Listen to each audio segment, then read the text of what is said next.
Good evening and welcome to a special meeting of the Nacogdoches Independent School District Board of Trustees. Let the record show that a quorum of board members are present and that notice has been, of this meeting has been legally posted in accordance with the Open Meeting Act.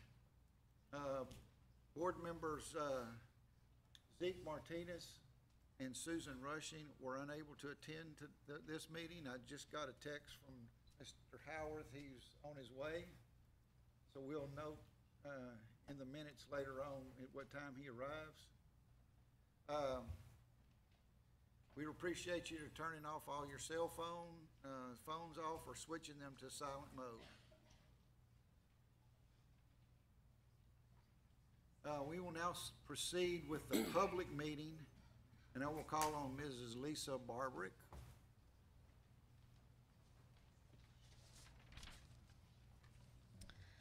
Good evening, President Green, board members, Dr. Hayes. This is a public hearing for the Nacogdoches Independent School District 16-7 proposed budget and proposed tax rate as legally mandated by the Texas Education Code.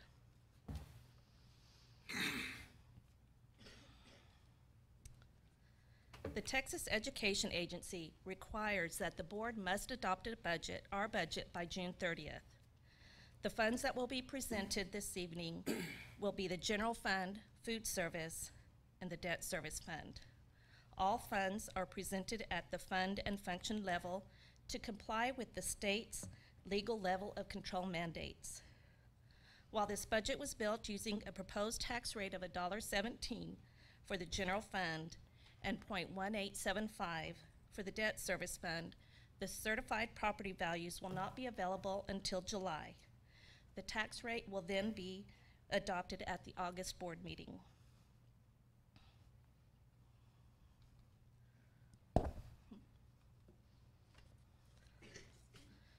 The budget process actually begins in January with the board's development of and approval of budget priorities. These budget priorities provide a foundation for the staff to begin to build their budget. The priorities that were adopted this year were to retain and attract staff, to prioritize funding on collaborative needs assessments, and improve communication efforts, provide optimal funding for career and college readiness programs and initiatives, and to provide optimal funding for up-to-date facilities and technology needs.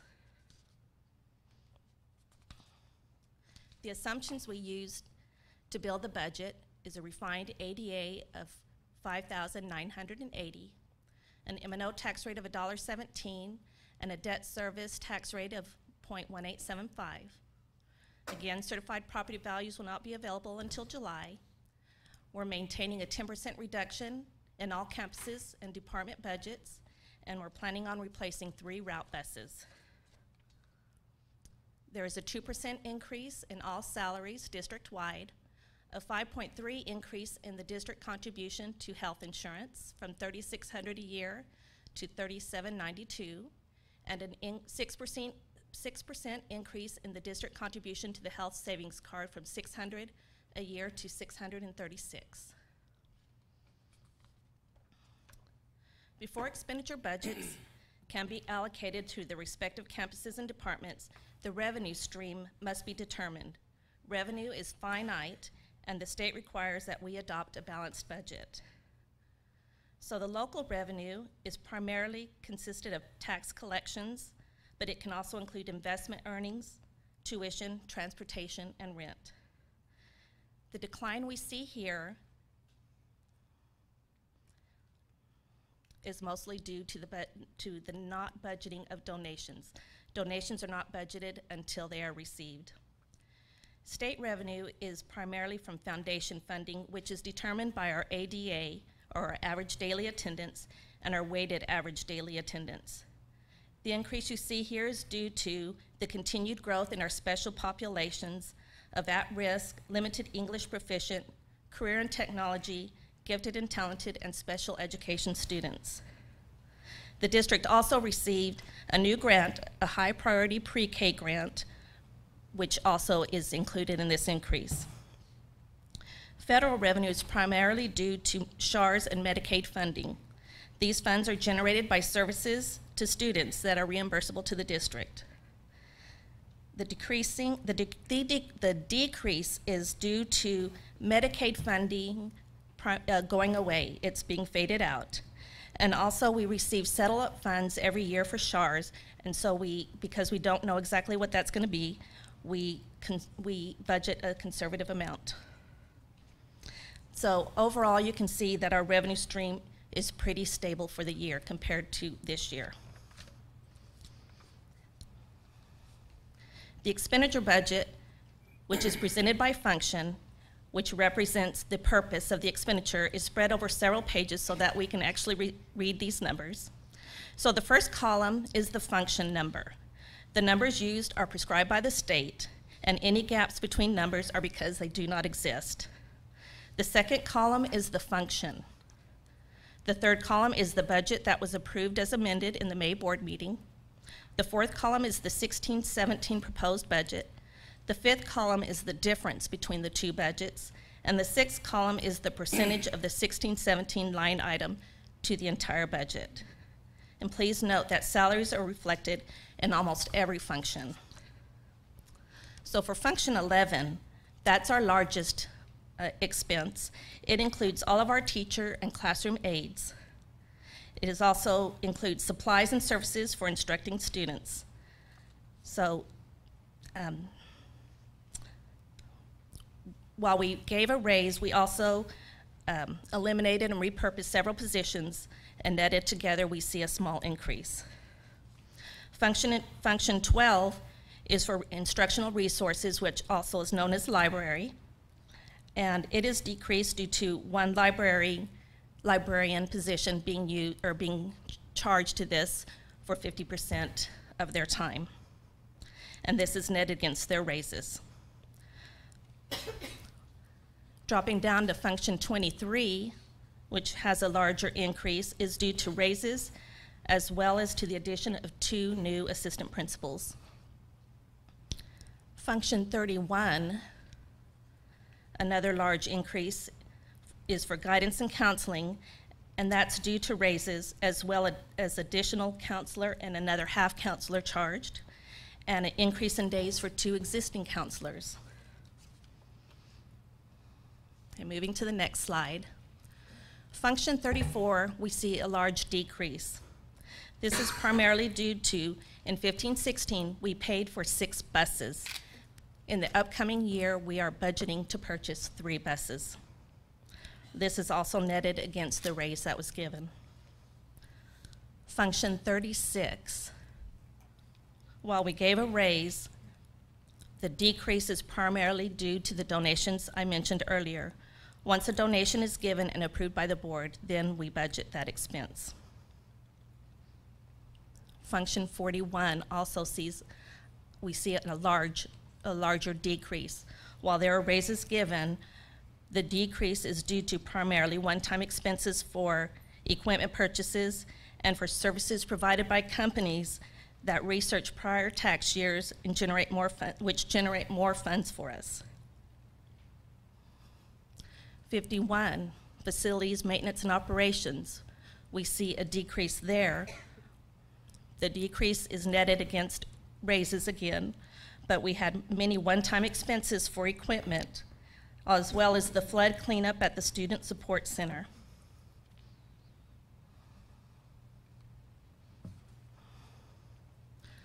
Function 53, data processing services or technology. We see an increase there due to the raise, as well as we are now moving our student and financial software to a cloud-based program server, which is much more secure. Function 61, community services. That decrease is due to an elimination of a position. And function 81, where we see our largest decrease, that decrease is due to the many construction projects that the district took on this year, which were paid for out of our reserve fund balance. So you can see that our total expenditures are down quite a bit, and that is primarily due to the facility acquisition and construction. This page shows other resources and other uses, and it's separated from our income and our expenses because they are not ongoing revenues or expenditures, and they are budgeted as needed.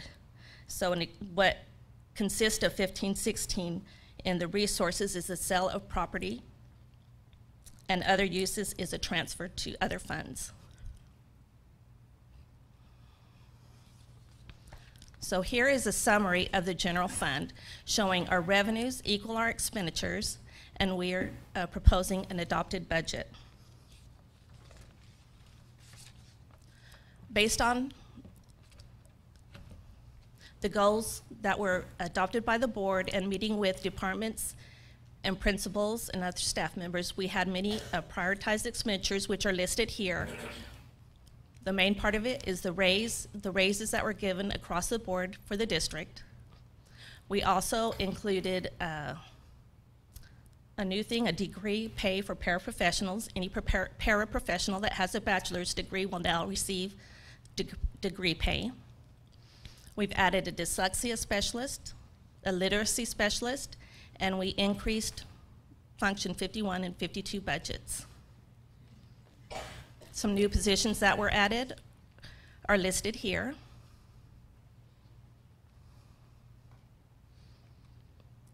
Some positions that were repurposed. We had an interventionist that position went away, but the new position of a dyslexia specialist was created, and a curriculum specialist position went away, but the new behavior interventionist was created.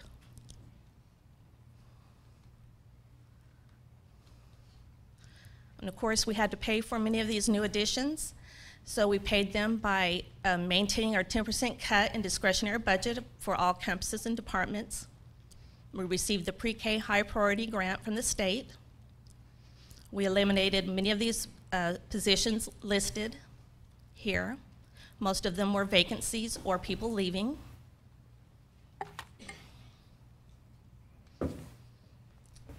The next is our food service budget. Again, we have to look at our revenue stream. Federal revenues are declining due to a more concerted effort to reflect the revenue we actually receive.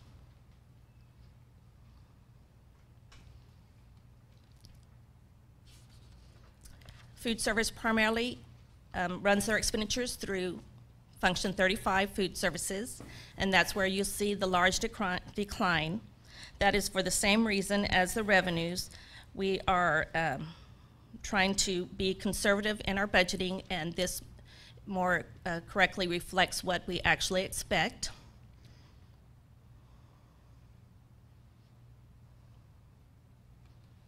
So here is a summary where we're proposing a balanced budget, revenues equal expenditures.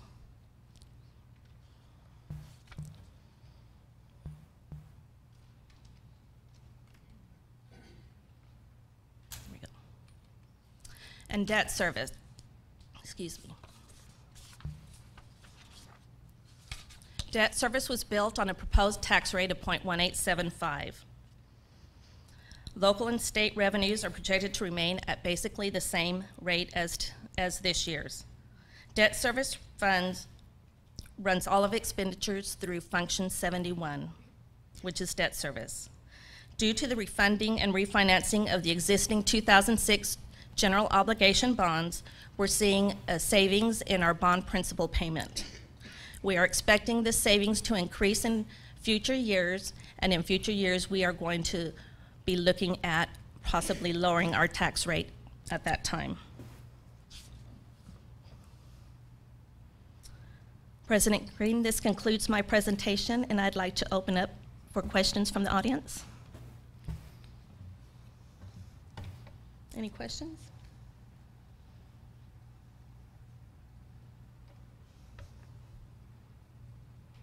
Right. I'm not seeing any questions. Do you want me to answer any questions from the board at this time, or wait until later? there aren't any questions.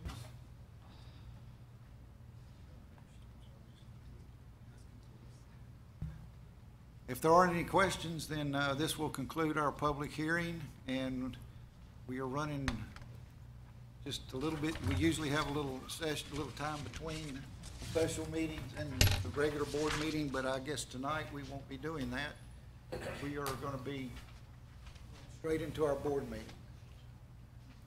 Okay. Guess I got to pull up the board meeting.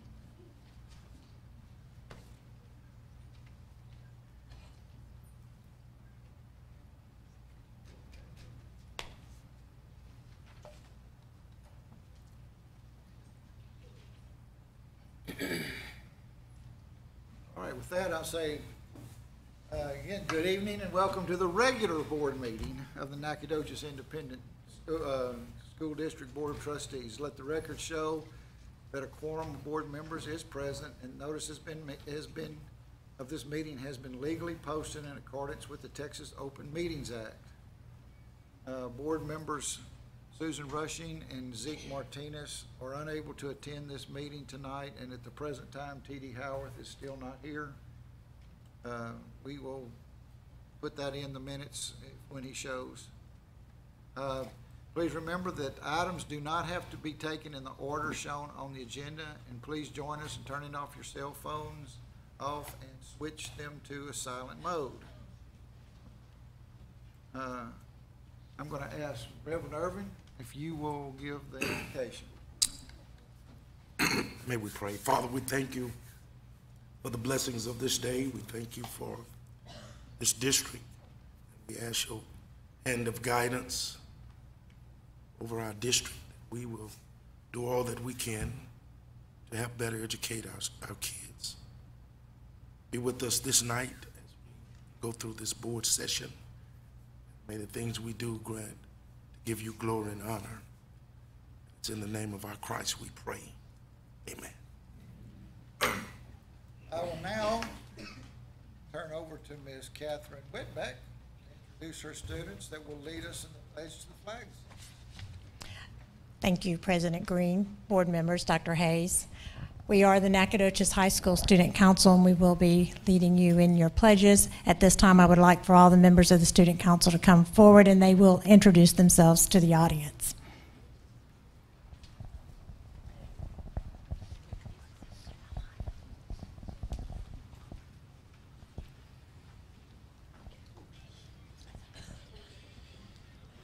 My name is Ryan Monroe. I was the 2015-2016 Student Council President. I am a Nacogdoches High School graduate. My name is Abraham Landeros, and I'm the incoming historian. My name is Ariel Solis. I am going to be a senior next year, and last year I was treasurer, and this upcoming year I'm going to be PNP Pride and Patriotism. My name is Giselle, and I'm going to be a junior, and this is my first year in Student Council.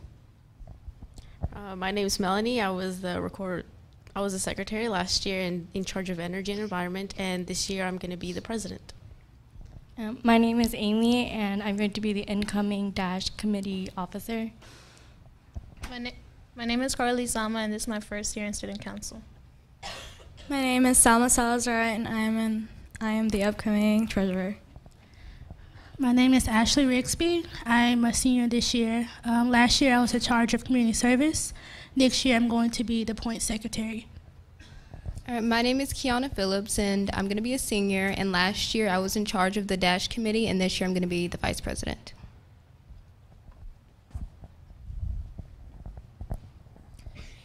If you all please rise for the pledges.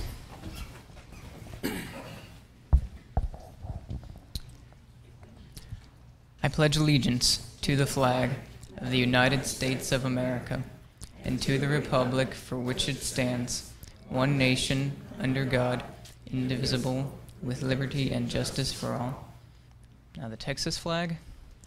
Honor the Texas flag.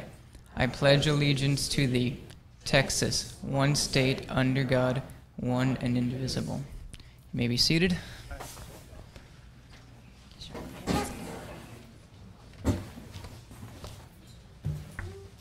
I do apologize. We swap the flags. I'm glad you noticed that. Thank you. I didn't notice it till we started doing the flags, but the American flag's supposed to be over there in the Texas. So I'm here, Steve. we'll get that corrected next time. Yes, sir. Yes. Thank you. Thank you very much. Ms. Wetback, it's in your hands with student recognition. Yes, are you going to come down and shake their hands? I Is will that be glad to correct? do that. We would love for you to. So you want to come on down, and I'll let you hand them their certificates. At this time, we are going to recognize the Nacogdoches High School Student Council, who for the 4th year in a row received sweepstakes recognition from the Texas Association of Student Councils at their annual conference in Arlington, Texas in April. To receive sweepstakes, you must receive Outstanding Student Council in E&E, which is Energy and Environment, in Pride and Patriotism, in Community Service, and in DASH, which is Drugs, Alcohol, Safety, Health Awareness. And we're going to recognize our officers from 2015-16, as well as have the rest of our student council members, both returning and incoming, and graduates at this time. So at this time, I would like Ariel Solis to come forward. She is receiving this as treasurer for Outstanding Student Council, Community Service, DASH, E&E, PMP, and sweepstakes.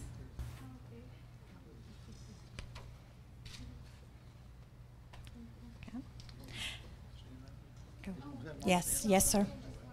All right. Next, we have Ashley Rigsby, and Ashley served as our community service chair, and so she received Outstanding Community Service, and they do take note of how many hours and how much in money we donate as a student council representing Nacogdoches High School. Next, we have Kiana Phillips, and she was our DASH chair.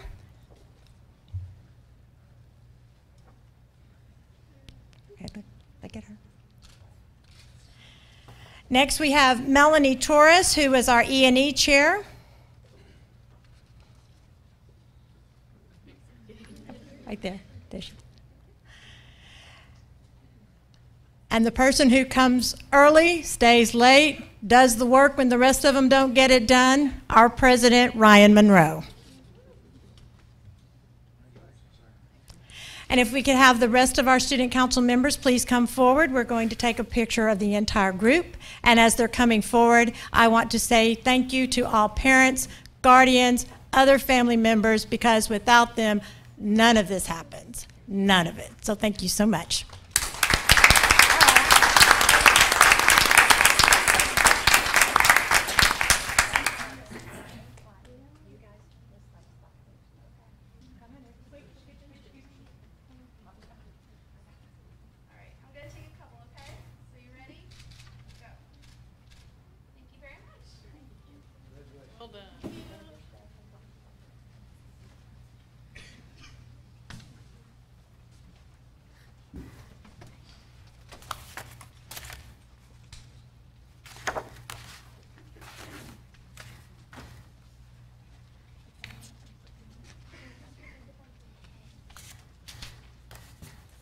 Next, we'll be looking at employee recognition, and that will be Mr. Michael Martin.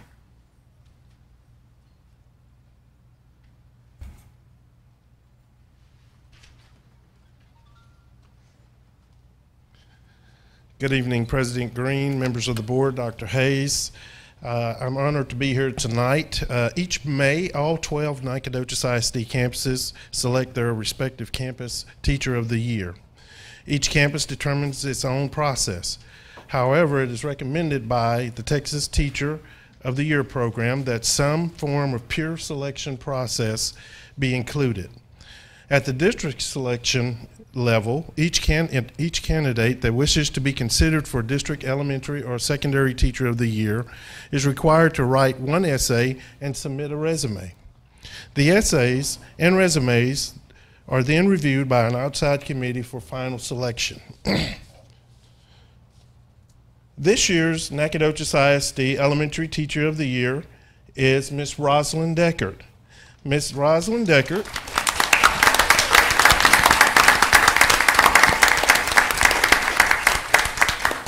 Miss Deckard was born and raised in Austin. She's the only girl among 6 children. She has a husband, George, and a son, Jeffrey. Miss Deckard earned her bachelor's from North Texas State University and her master's of elementary education from Stephen F. Austin State University. We have a little video.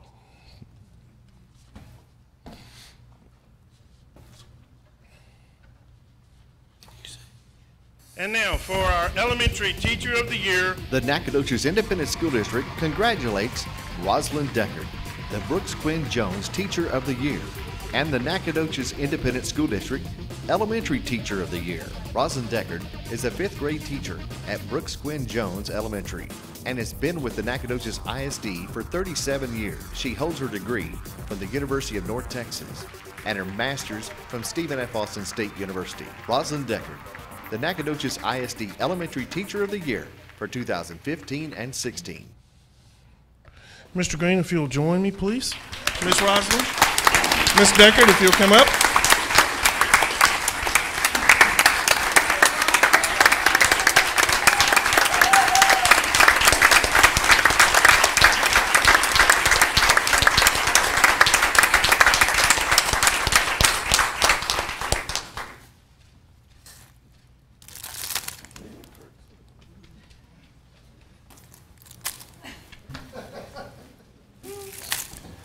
Congratulations again, Ms. Deckard, for a job well done.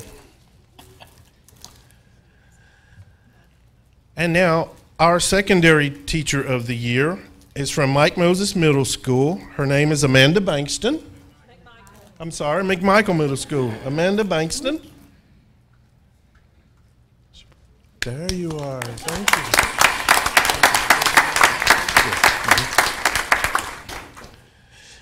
Miss Bankston is the oldest of 4 children. She has a Bachelor's of Science from Sam Houston State University. She decided to follow her mother's footsteps to teach. She also serves as UIL coordinator for McMichael. She spends her free time with her family working on crafts and reading and shopping. To stay focused on kids, she talks to her mom and her faith in God. She has been with the district since 2011. Miss Amanda Bankston.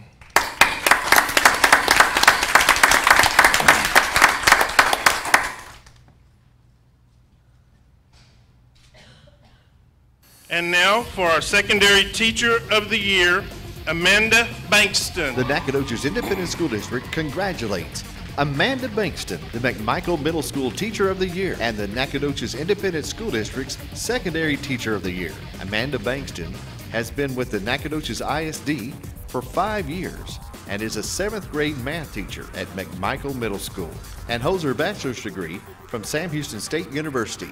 Amanda Bankston, the Nacogdoches Independent School District Secondary Teacher of the Year for 2015-2016. Ms. Bankston, if you'll come up, please.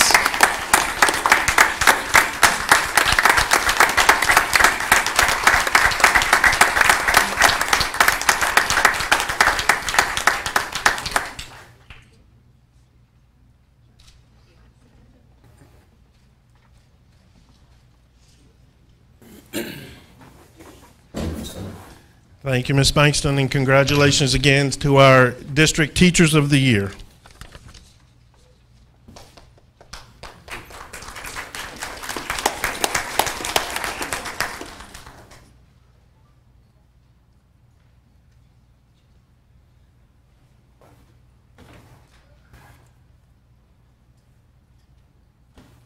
This is the time the board has set aside to receive citizens' comments. Individuals wishing to address the board should have completed the form located on the table by the entrance door and provided it to me prior to the meeting.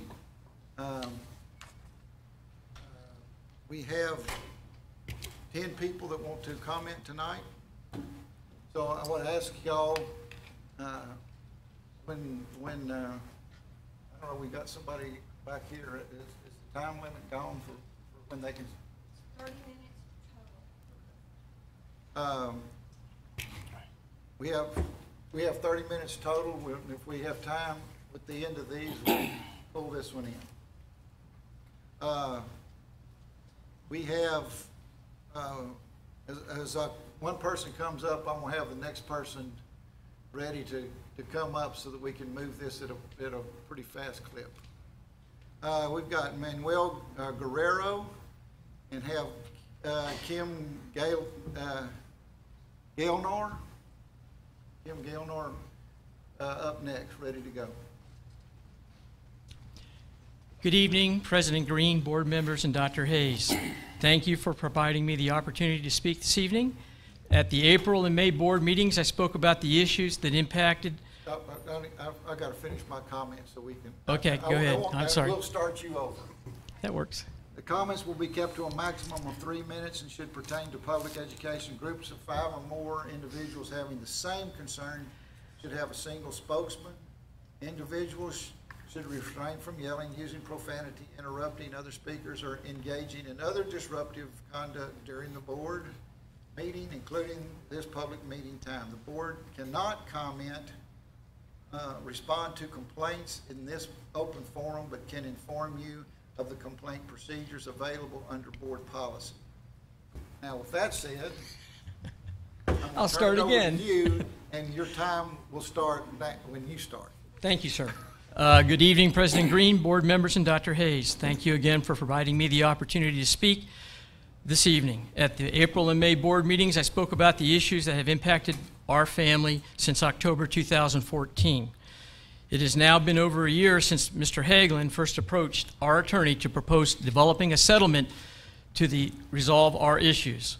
The Guerrero issue has been on the NISD board agenda since January 2016.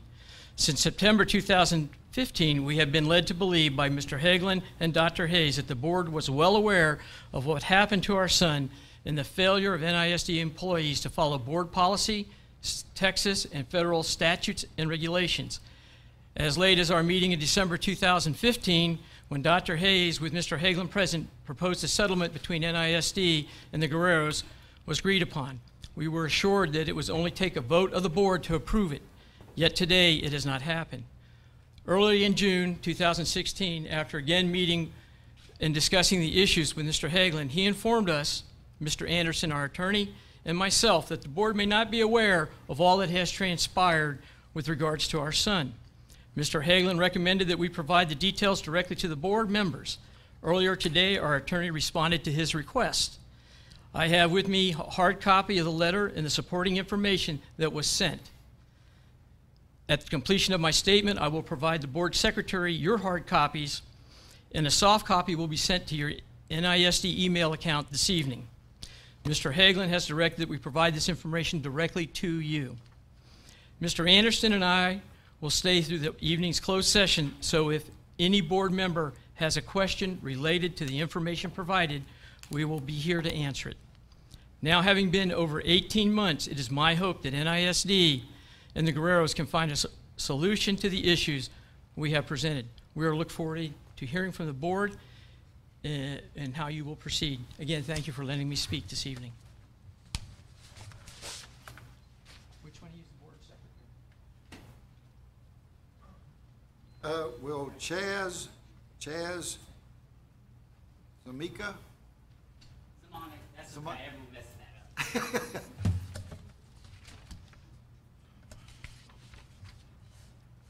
Hello, can you hear me? Okay, never spoken. Hello, my name is Kim Gaynor. Thank you for the opportunity to speak to the board. I'm here to encourage the board to take action that will result in improving the morale and culture at the school district. The current culture is permeated with fear and distrust.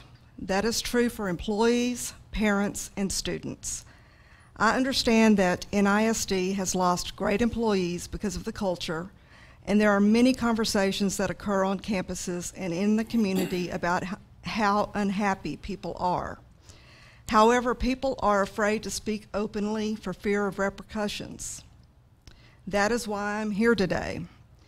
A little about me. I work in NAC, but I live outside Alto. I do not have children. However, I was asked to volunteer, and that is why I'm here to be the voice of teachers who do not feel safe enough to speak out. I believe it is important for the board to hear the thoughts of teachers because they are the front line of the district. These are the people that educate our children. These are the words of a current NISD teacher in response to a recent opinion column that was published in the Daily Sentinel, which I'm sure you all saw. Thank you so much for your great assessment of the situation in NISD. Many of my coworkers and myself were thrilled that you so accurately described the current situation.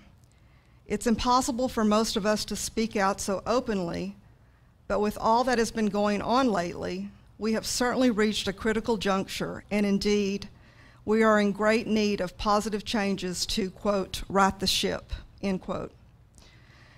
Many of us are praying for some of these extreme wrongs to be righted, and I really appreciate your efforts, as do many others. Thank you again for the opportunity to speak. Bo Bowden. Would you pronounce your last name? Zamonic. Zamonic? Yes, it's Czech. So that's why I have people call me Mr. Z. Okay. Makes life a lot easier on all of us. Good evening, President Green, board members, and Dr. Hayes. I appreciate the opportunity to be able to speak today. Whenever I have to read a prepared statement, I always, preface these two things. First, I'm dyslexic, so I apologize. I am literate, but I may mispronounce a few things. And secondly, I typically apologize for my thick Texas accent, which I don't think will be a problem with this group today. That being said, I am here to speak on behalf of a community member who unfortunately was unable to be here. So I begin the quotes. The political games that are played by board members are very disheartening. The perceptions in the community is that the board is corrupt and just as responsible for NISD problems as Dr. Hayes is. Board members have been complicit in unethical and illegal activities. During the recent election, Matt Rocco sent out an email to many people in this community that provided proof of his behind-the-scenes attempt to control the decisions of the board. This email also provided evidence of adult actions that failed to put the needs of our students first. I pray you will make a decision tonight to remove Dr. Hayes. This is not a personal attack against him. It is a critical decision that needs to be made for the benefit of our students and our community. I have friends who are teachers, and they regularly express a lack of respect and trust in NISD administrators and the board. This has to stop. You need to demonstrate a willingness to honor and respect the trust that has been placed in you by the people who voted you in office. A message needs to be sent to Matt Rocco and anyone else who is engaging in activities that are not in the best interest of our students. This is a call to action to put our students first. If Dr. Hayes leaves the district, there is still a tremendous amount of work that needs to be done to change the culture of the district. You're going to have to earn back the trust of employees and the community. There needs to be a strategic plan for how to accomplish this. The top-down culture has to end for trust to be rebuilt. You must create opportunities for teachers' voices to be heard. I challenge each of you to commit to actions that demonstrate you are worthy of the trust that has been placed in you. Yes, thank you. Chris Cogburn.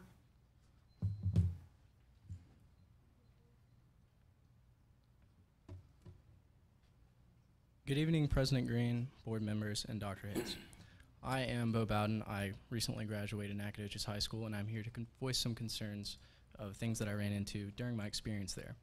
I would also like to state that I have nothing to gain or lose from being here, so my statements will be a little brash and rash, because you can't touch me anymore. The prison-like treatment is something, it's 3 points. Prison-like treatment.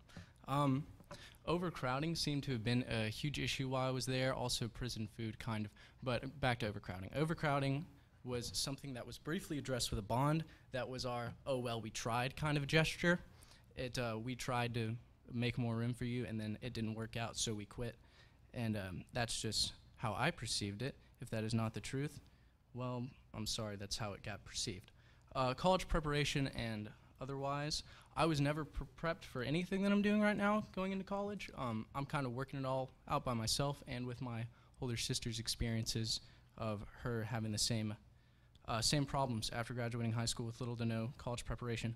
Also, ECHS, which was, I believe, the only real actual college prep program that was implemented into the school ever, in my experience, is being, I believe it's cut completely, which is kind of ridiculous because our valedictorian graduated with 2 years of college already completed, and that's a pretty huge accomplishment to have done that with the 4 years that we were all given.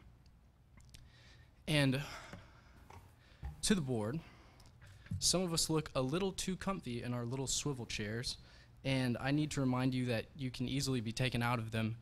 And I know that being the boss is a very interesting predicament where nobody can fire you unless everyone agrees to fire you, and we're coming very close to agreeing. So I'm just sending a message to start listening, because we're still going to be having the same problems next year, even if you pretend that they're not problems. So that is all. I'm sure other people have very many important statements to get you about. Thank you very much.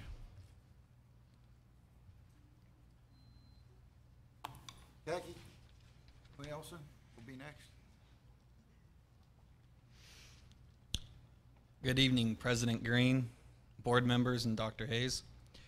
My name is Christopher Cogburn.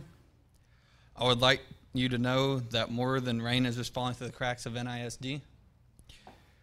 Kids are falling through the cracks of our schools. I am an example. My mother kept documentation of her efforts and work within the NISD systems. She has pages and pages of report cards, letters requesting testing that was denied, letters regarding bullying, test results, and records of district communication. Nacogdoches ISD failed to provide accommodations to me that they are guaranteed by law. Marla Christian, who is still employed by the district, ordered my parents to, quote, handicapped kid out of my class, end quote. Just a second, you can't, I don't think you can say specific names in this session. A teacher. Thank you. My parents fought to keep me in school. The district tried to intimidate me. Teachers discounted my abilities, calling me stupid on more than one occasion. Administrators shut down my mother, who eventually had to get a court order to pull me out of school. I am an Eagle Scout. I know how to follow through with things. But after years of fighting the system that was supposed to help me, I dropped out of NISD. I attended Head Start. With the support of people invested in my success, I completed my GED in record time. With adequate support, I'm currently an Angelita student, and I am doing very well. It has taken me a long time to realize that I did not fail Nacogdoches ISD. Nacogdoches ISD failed me. In 2015, the Texas Education Agency determined Nacogdoches ISD used substantial and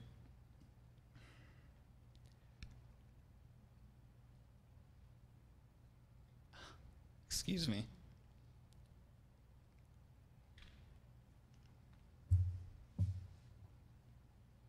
And retention and special education. This is a decline from needs assistance. Determination of districts received in 2013/2014. My parents have a letter from the superintendent, Dr. Fred Hayes, or excuse me, our superintendent.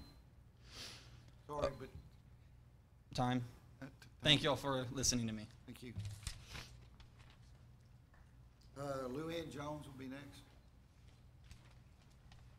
Can I move this down, or do y'all have a stool or something I can? My name is Khaki Nelson. I'm a lifelong resident of Nacogdoches and taught in this district for 25 years. I retired in 2013.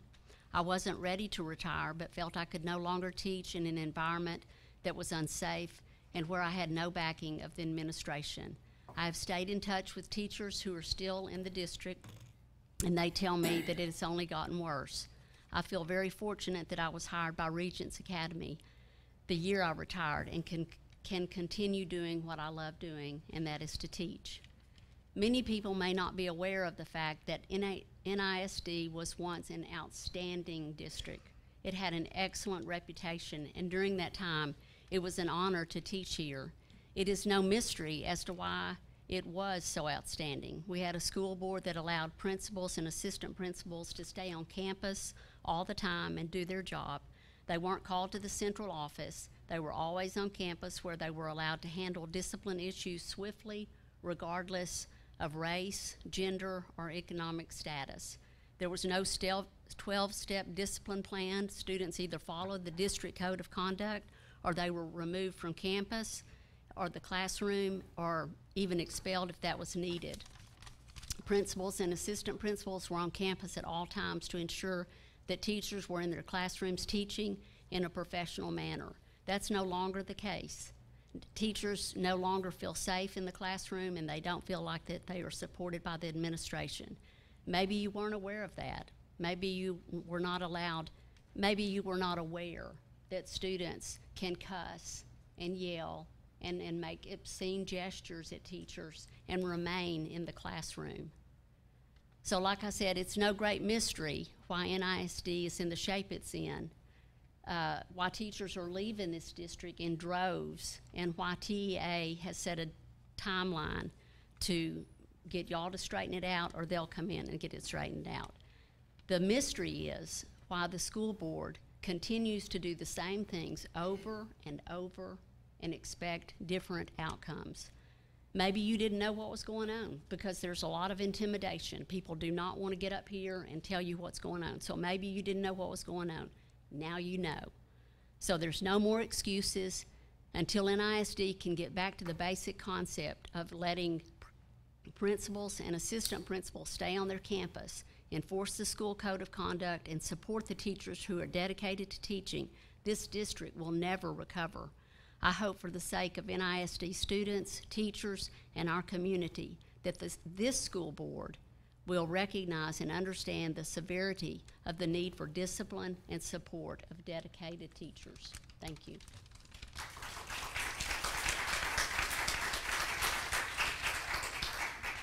Carol Cockburn.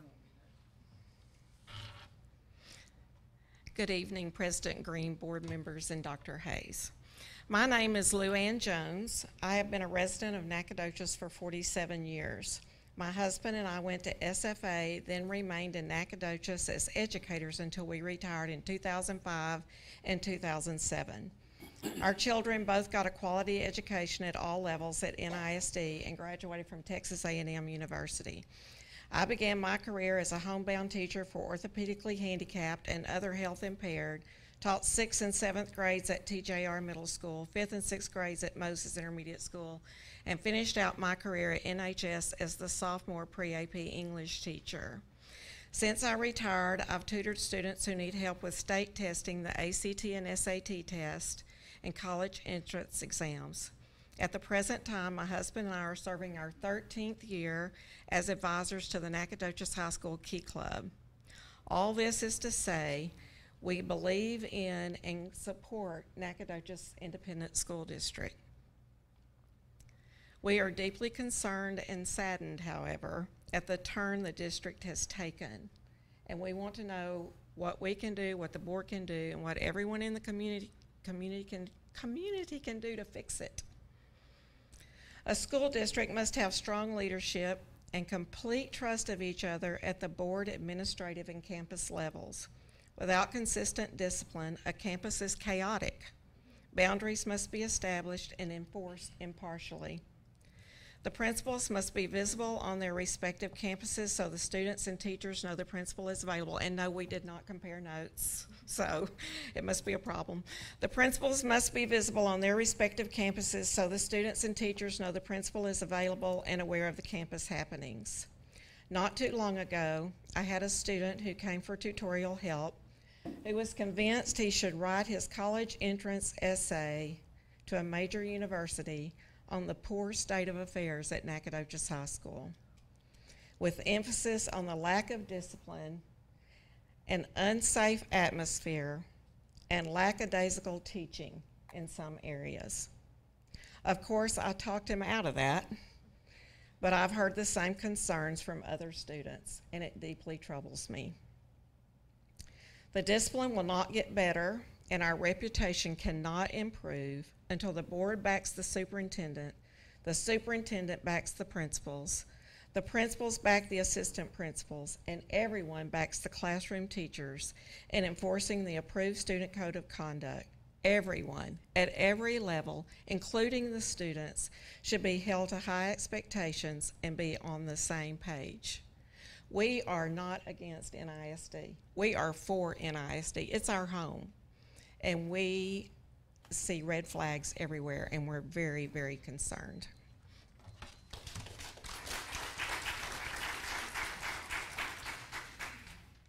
Michelle Peck will be next. Good evening, President Green, board members, Dr. Hayes. Wait, there we put, 10 minutes left. Thank you. Failure, leadership, and accountability. As I stated last month, leadership is important to the success of our district. I did some research and found that the Texas Association of School Boards agrees. Superintendent leadership is at the top of their list. In addition to that, they also include being responsible for the direction of the educational system that's based on the desired student achievement. I strongly believe that we don't have effective leadership, we're failing our students, and someone should be held accountable. That someone is the person who's responsible for leading the district, our superintendent. As our Board of Trustees, you bear the ultimate responsibility for our superintendent. Failure is defined by the lack of success. Accountability can be defined as accepting responsibility and being answerable for performance. Nacogdoches ISD overall is failing, and our statistics prove it. Who's being held accountable for these failures? I've passed out a packet that Holly has. In it, I've included a copy of a superintendent report card. I've pulled 81 Nacogdoches ISD measures, ERG, TEA, and children at risk. It's got the good, the bad, and the ugly. Not only does the document provide statistics for the district, it provides the individual school statistics. These ratings don't include the more than $342,000 in educator legal liability, EEOC discrimination claims incurred by the district, or the legal fees associated with these shortcomings. Here are some of the highlights of our statistics. In academic achievement, Nacogdoches ISD ranks 193 out of 200 in the Texas largest districts. Our district is 96.5% worse than our peer groups. Academic performance at NISD has dropped 86% in the last 2 years. I'm not alone in my disappointment. Tonight shows it as to how our district is performing. We're failing our students. We need to remove the direct cause of our systemic issues, and this removal will allow our public to see that our district is moving in the right direction. It will show that our board is no longer asleep at the wheel. Once the removal takes place, goals need to be set, student achievement needs to be made a priority. Plans need to be established to move toward these goals. With accountability and measured achievement, we can regain public trust. We need to start now. We need to show leadership, strength, and commitment. We need to ask our superintendent to leave. We need to find a leader who's going to be strong and support our students. It will be an investment in our children that our community won't regret. Thank you. And Brian Motsky?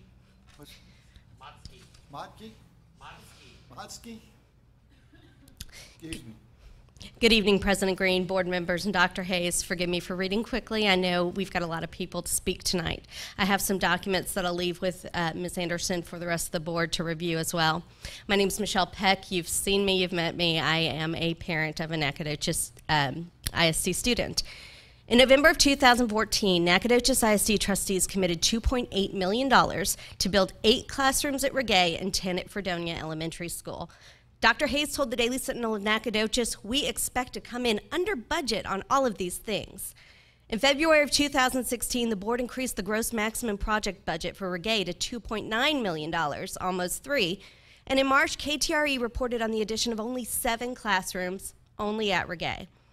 Dr. Hayes is over budget on this project, and he has under-delivered 11 classrooms to Nacogdoches ISD.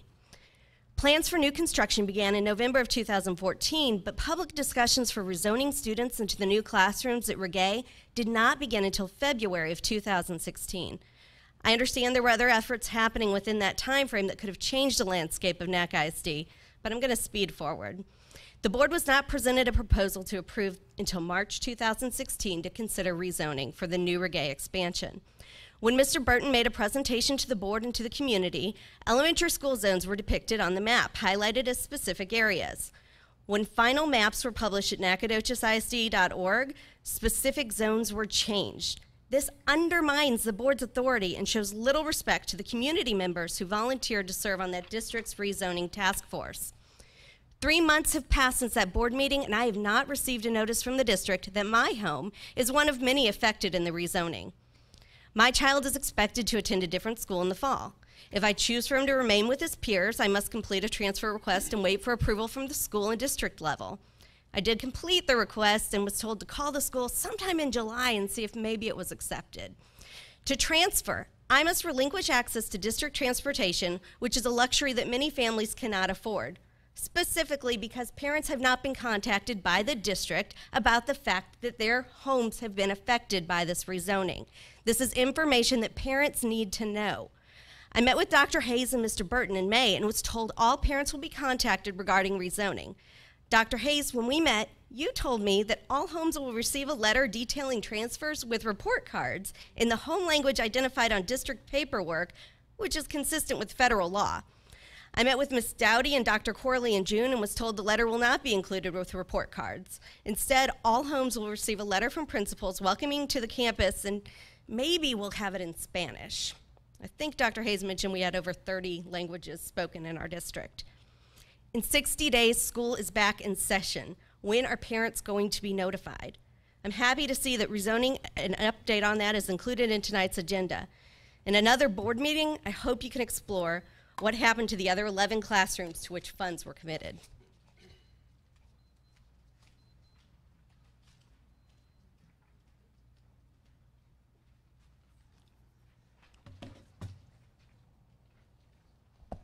Good evening.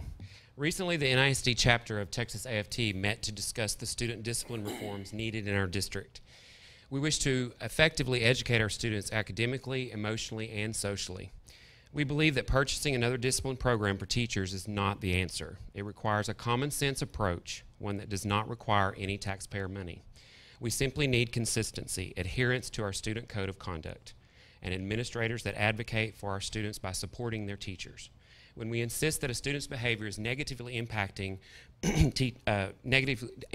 our ability to teach and our students' abilities to learn, we ask to be supported, and more importantly, that our students be supported by administrators.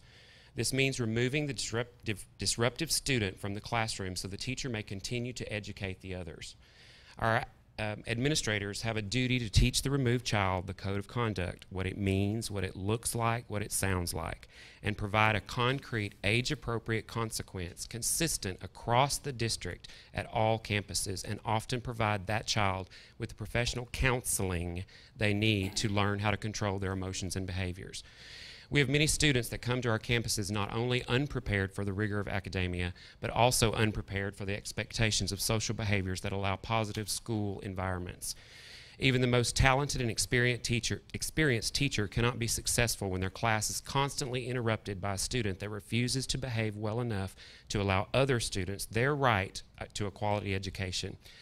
That misbehaving student is not being helped when they are returned to class without any real consequences for their behavior because of an excuse like his dad is in jail so he's having a rough time, or he just doesn't know any better. If he doesn't know any better, we have a responsibility to counsel him, to provide him with instructions that focus on behavior modifications, while we continue to provide his classmates with the education they deserve without constant interruptions. Our AFT chapter and many NISD peers agree that our issues will not have a successful result with another program. The real program is the failure of our district to enforce our student code of conduct by implementing concrete age-appropriate consequences for failure to comply, and our neglect to counsel and teach appropriate social skills and behaviors to our children who are not ready, who are not already equipped with these life skills. We ask that you adopt a no-tolerance policy for disruptive students in the classroom. We ask that the district give our counselors the ability to counsel instead of acting as testing coordinators. We ask that you give our campus administrators clear directives. We pledge to you, our students, and the community, our commitment in teaching all students regardless of their backgrounds. However, our efforts will continue to fall short until you give us the support that we need. Our district will continue to have quality teachers resigning at high rates until the district takes the tough, necessary changes needed. We need tolerance for diversity with no tolerance for behaviors that negatively impact the classroom learning. Thank you.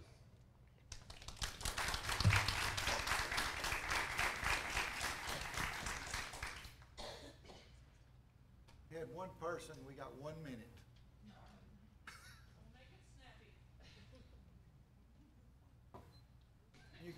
Can you hand your form to this lady right here so we'll have a record of it?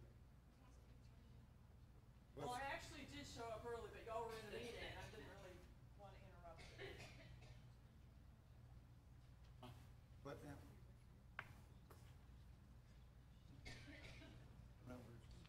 What did you say? Okay. It has to be turned in prior to the meeting. We all, I'm sorry.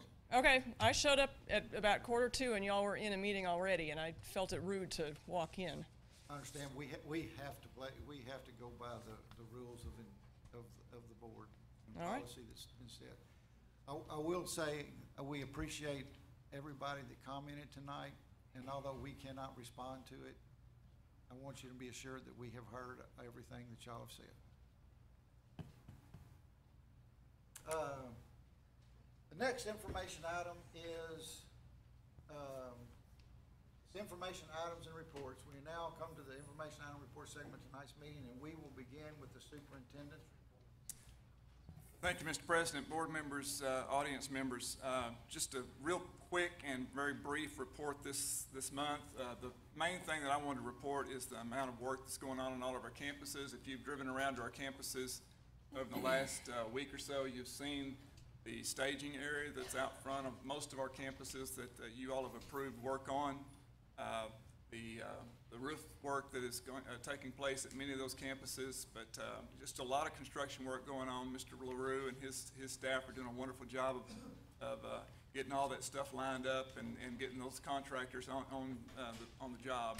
I also want to thank the brigade staff. They've been very patient during this expansion, and we do appreciate you so much for the work that you all have done. You've had to work around some contractors who are there, and that's not always easy, but the parents and the staff members did a wonderful job of working around those. That work is substantially complete, isn't that correct, Mr. LaRue? Yes, sir. Okay. And are people moving in there? Not yet. We've got some hardware issues we're working on, but soon. Okay.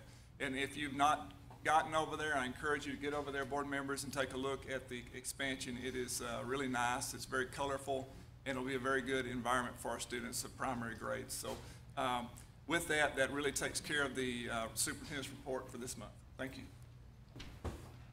The next report is for early college high school report, and the administration has asked that they pull that report. At this point, there was some information that they had come forth that they needed to research for. We'll be back at next. And Kim Dolise is out on vacation. So we are pulling that report for right now. Next would be the elementary rezoning update, and that goes to Mr. Burton.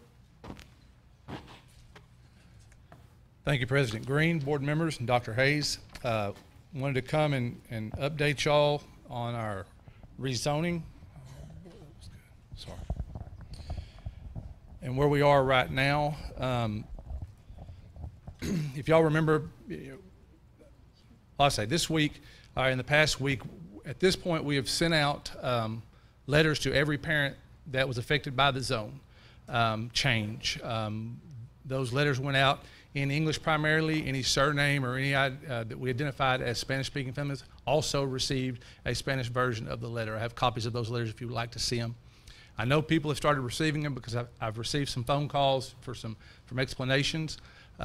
Basically what the letter is informing the parent that the student may have been in this zone last year, and next year they'll be in the new zone. If there are any questions about it or they would like to apply for a transfer, I've applied a link where they can go and fill the paperwork out and try to walk into that process. So that is on the way. I've met with all of our elementary principals this past week. We sat down, we started going over our numbers, we started going over our staffing. We're talking about the amount of kids we have. A lot of that had to do with some of our transfers, but we've sat down, we visited about that. Everything is in line with what we had proposed, what we had talked about. We're in good shape as far as that goes. I would like to address the map, and what I've done is I've given a few examples of the map that we had. This first picture, if you will look at it, if you recall, this is the map that was shown at the original, at all of our gatherings when we talked to our committee to start with, the 2 meetings that we had there, and then it was also shown at the board meeting. This map is produced by TransFinder. We plugged in streets, we plugged in kids, and it would outline the zone that we came up with. We first began talking about our rezone or beginning our plan in January 22nd. We actually had a meeting. Dr. Hayes and I and several others sat in and we visited about it. On the 28th, I went to transportation. We started laying the groundwork of how we thought it needed to look, or what we could do as far as expanding Reggae and taking some pressure off some other campuses that weren't doing as well. We came back on the 3rd, and I met on February 3rd, I met with the principals and transportation to discuss possible zones. In that meeting, we went over a lot of different scenarios, talked about streets, and talked about areas that we might pull from one school or another. In that discussion, we talked to Mr. Adams, who was present at the meeting, of course, about an area between Carpenter and TJR, and that area is right here, if you'll notice. We'll talk about it. We actually listed the streets and talked about the area of town that was going to take place. Prior to the first zone meeting, which our second attendance zone meeting, which was on 2/29, I had received email from transportation that listed every street for every zone that we were going to talk about. I already had every student that was going to be in those zones. So the data and the information that I gave reflected all the data that the board received and the committee received. The issue is, if you will look at this map, this is the detail map that we sent and had the people at GeoService fix. The area talked about is right there. There's several streets in that area. If you notice here, it's not taken between the yellow and the orange, and here it is. That is more of a blow up of where we're talking about, and this is an enlarged of the same area. It's basically around this portion of town, around this building and on down Shawnee and several areas. When we had our second committee meeting, they presented to the board the topographical map that I showed you earlier. Everything was approved. I sent the information off to be done by our GeoService guy that does these maps for us. We don't do these in-house. He sent 10 maps that did not look like this map because that area was missing. Those maps showed up at the District Support Center. Mr. Adams actually took his map with him. I believe that was on the 13th that he took that, on 4/13. And once he got back to his campus, he called me and he asked me if we had decided not to include that section in the rezone because it wasn't on the map. Well, at the same time, our other maps were sitting out here. Dr. Hayes was going to come meet with a community group, and I came out and told him, I believe that meeting was on the 14th. I told him, I said, Dr. Hayes, you can't show that map because the map is incorrect. Now, I want everyone to hear what I'm saying. The map that was originally shown to the committees and to the board, this map, without that circle, is incorrect. That is not accurate. The data of student counts and streets that we used for staffing, transportation, everything else is correct. Now, I can't tell you why, when we put this in TransFinder, that area was not taken in. But I can tell you without a doubt that those streets were listed at every time. All the information the board received about student population, about the number of staff members we would need, about the zoning change and how it would affect our transportation, how it would affect anyone wishing to transfer. All of that information was correct. This map, had it gone out, would have been incorrect, and the information in the data would have been wrong. So we'd have been back at square one. I don't know why it didn't. It obviously did. I didn't edit it, I guess, or didn't check it well enough before we sent it out. That's all I can tell you. So we came back, we got it corrected, and we put this map out, which did accurately reflect the data that we used for rezoning. Letters have gone out. Like I said, people are aware now, more are becoming aware. We've handled the issue that was brought up in committee as far as our middle school students that were in 7th or 6th grade this year that want to return. They know, and our principals know, that we're going to automatically bring them back. They have to fill the paperwork out. Our staffing is working out, I won't say exactly, but it's really, really, really close to exactly how we had said to start with. Everything is working out perfectly. I just wanted y'all to know that the information's out there. Teachers are getting hired, children are getting placed. We're filling all of our transfers now, and everyone should be on the same page. Have any questions about the rezone? I don't know why this. Yes, sir. If you don't mind, let me follow up on a few questions there just to make sure I'm clear. When did the letters, I know that y'all have been working hard to get the letters out for rezoning, but can you tell me, you said they have been sent. Can you tell me when they were sent? I know I know on the 20th and the 21st, 2 different groups of letters went out. I believe the last set of letters went out yesterday afternoon. So as of yesterday afternoon, every letter to every parent has been sent. Okay.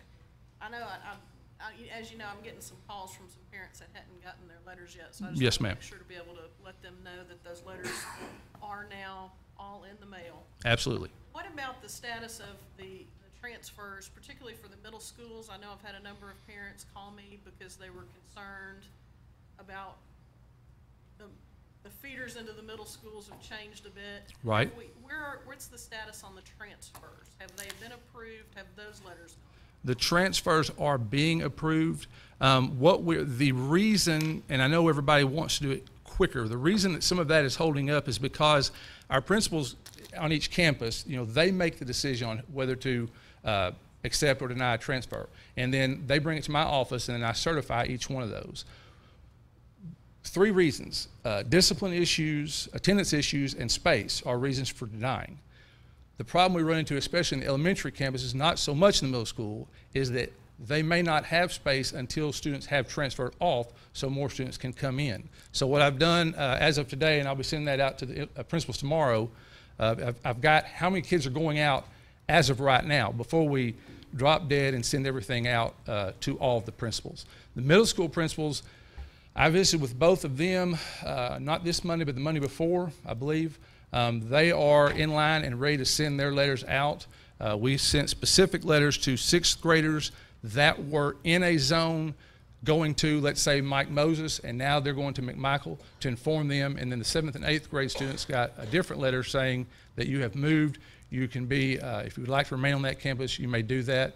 The principals know that. They've already began fulfilling those when they get in. So I've got a computer full and a handful of approved transfers right now, and those should be going out for middle school, I would say, next week for sure. So theoretically, a parent could receive a letter saying you've been rezoned, even though they're a transfer student, and that's not applicable. Yes, ma'am.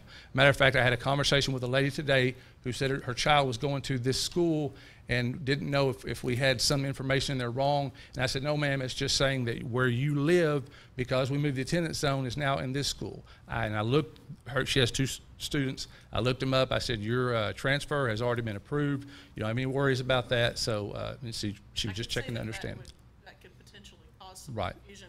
I don't know if moving forward we can somehow, I guess we won't have a hopefully rezone. never do the rezone. Really, Yes, yes. But that is a concern that could create some panic for folks who thought everything was settled. Right, and it would have been ideal to be able to send out the welcome letters as far as, we're accepting transfer, you've been accepted, or if it had been denied, let the old school be able to send that out prior to the rezoning letter.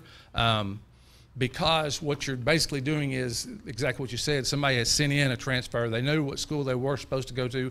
Even if they'd been rezoned, it started confusion. But it's not possible for us to get, I think it was up to 470 some odd students, all approved from a certified level to be able to say we have room here, now we have room here. We have a lot of moving parts, especially in elementary. You're saying we've got about 470 transfers that we're dealing with, approximately. Yes, ma'am. One quick question. I know I wasn't here when when the new zoning was adopted, but can you tell me, I know what I've learned is Nettie Marshall is a specific program. Yes, ma'am. You have to be accepted into that program. So why do we maintain a zone for Nettie Marshall if those students can't? In other words, you could be in the Nettie Marshall zone, but you can't go to school there because you don't qualify for the program. You're correct. Nettie Marshall is our dual language program, and they run what's called the Gomez and Gomez model. That model states that a student must start at kindergarten and progress through the program, or they must be bilingual. So there are students that live in the zone at Nettie Marshall that we do have to make transportation or with our other campuses. They have to be moved to another campus. It's just I can't say why that. It's just a school. It already had a zone. I believe we have 152 magnet transfers coming to Nettie Marshall this year, and there'll be several coming off. It's a great program. I guess your question is, why do we have a zone and the program? It looks like it creates more work for you because you're automatically creating transfers. Thank you for looking out for me. It does, but no. Why, it looks. It does, but we had talked about at one time, thrown the idea around about making it into taking that out and just letting it move off into other places and strictly being a campus that was a dual language. We've also thought of the idea of maybe embedding that program into one of our other larger elementary schools. Just right now, and trying to keep with the neighborhood concept, we want to have that neighborhood there. A lot of students from Nettie, they'll have 400 kids right at, still go there. So it's not every student that is in the zone leaves, but we'll, it's a good program. They're having great success with it. I really can't answer the question of why we've kept it a neighborhood or why we've kept it a zone at the same time having it a. Maybe that's something we can keep on our list and look at addressing in the future to kind of clean that up a little bit and make sure that we're not creating needless work on our transfers. In other words, our transfer rate may be artificially high because of the way those zones are currently laid out. Yes, ma'am. Okay. You feel good about your numbers then? Everything's going good? Absolutely. I do. All right. Thank you for your work on that. You're welcome. I have one comment. I was on that committee. Yes, sir. And my only concern in the whole thing is being an ex-principal, building master schedule late into June, not knowing exactly who I have is a little bit problematic. And kids not knowing, because I do recall that we were going to let those kids know when it's report card time. And that didn't happen. And we just need to, I know it's too late now, but that's something of this magnitude has got to be done Right. 'Cause that group right there that you have circled are the least flexible. And now you've got principals that usually take July is the time they can take vacation. And they're gonna be dealing with trying to figure all this stuff out. So I just wish that had happened Sure. when we told them it was going to happen. Sure. And I want to be sure, Mr. Green, that I point out that they've had, and I've given repeated numbers to them on what their campuses would look like as far as zoning, and then we've taken in consideration the past few years what their transfers were. So we've attempted to already take care of the staffing of the campuses, and that was kind of the thing today. And I know it sounds scary, but we're actually ahead of where we were last year, and we didn't do rezoning last year. It's just when you have 2 magnet programs and you have 3 IR campuses and students take advantage of PEG programs, we have a lot of movement, and some of those folks, to be accommodating to them, it'll drag on in. We'll take transfers to the last week, first Friday of the last week of school. Hopefully they're already in place by that point. We just need to be careful what we make promises on, though. So, Absolutely. okay. I don't have any other questions.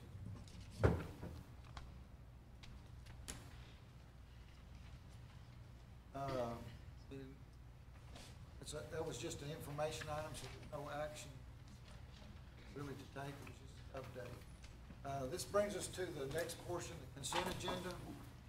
Unless removed from the consent agenda, all items listed will be acted on with one motion. If there's a board member who wishes to discuss an item on the consent agenda separately, please indicate the agenda letter, and it will be set aside for further discussion or a separate vote. I do already have a request from one board member. Ms. Fitch has requested that we pull B1, budget amendments, and C8, CHAMPS program. Would be under programs over, I think, over $10,000. Okay? Do I have any other requests from any other board member? I'd like to pull all of C and B2. Pull all of C? All of C. Okay.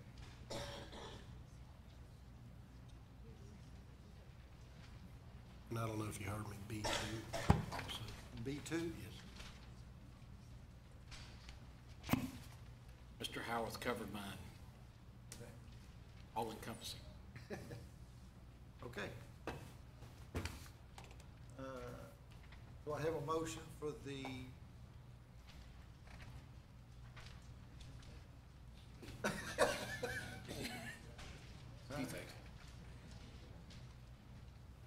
A, B, and F, which would be the board minutes, D would be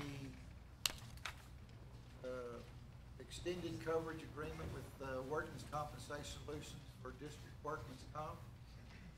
And then E, new course application, personal finance, and I guess annual review and investment policy. Do I have a motion for those? A,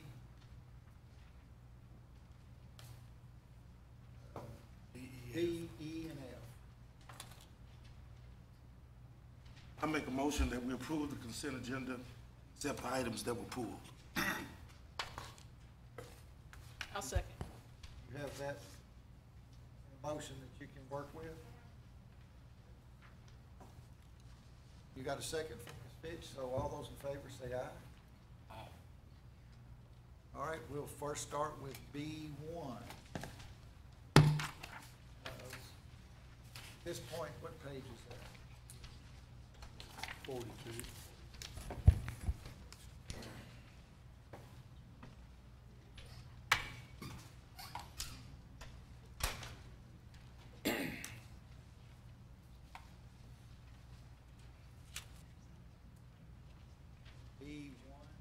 be,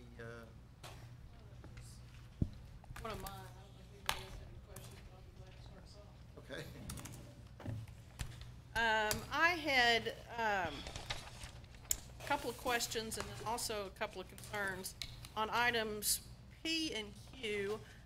Those are both items that require action tonight by the board, and I felt like the action should be taken before the budget amendment be approved. So on those two items at least, I don't know if we can table till we can complete action or what the proper process would be for that, but I'd be more comfortable with that. Then on item U, the increase budget for transportation, I was just wanting an explanation on that one. Okay. In the past, transportation has stockpiled their inventory. They have a large inventory, and last year it was at its largest level in at least my history.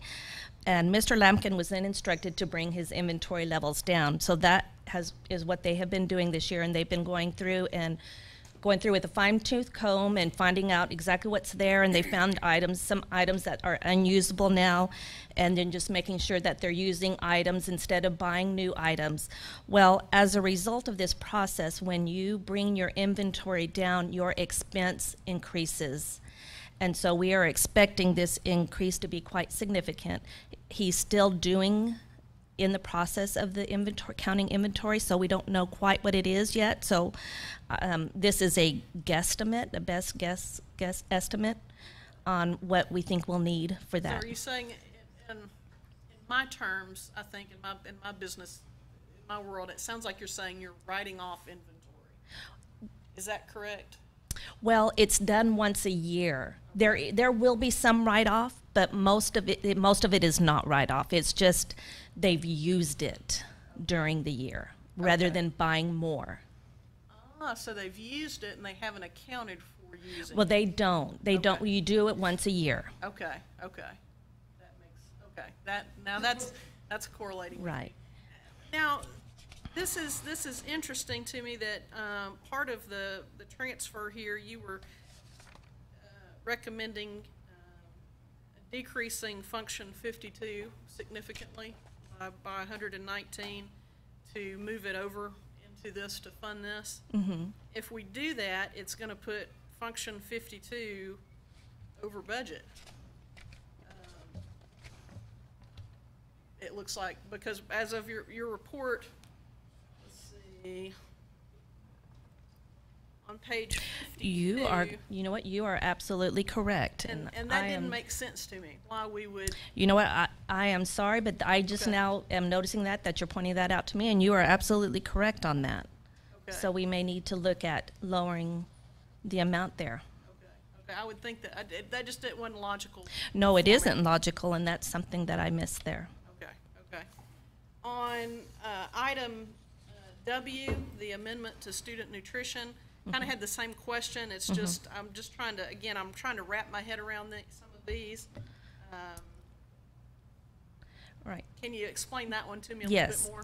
Yes. Student nutrition has many new regulations that are imposed upon it, and there's a new one now that they can't just offer food. They require the student to take it. So many times then it just goes in the trash, or they may eat it, but it causes expenditures to increase.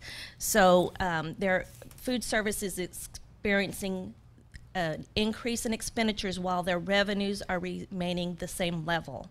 In the past, their revenues were always exceeding their expenditures, and there was no problem there.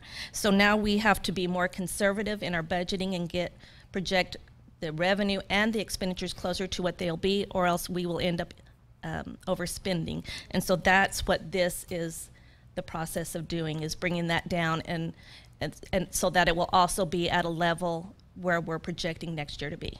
Okay, so we're basically decreasing our anticipated revenue and at the same time decreasing our anticipated expense. That's correct. Okay.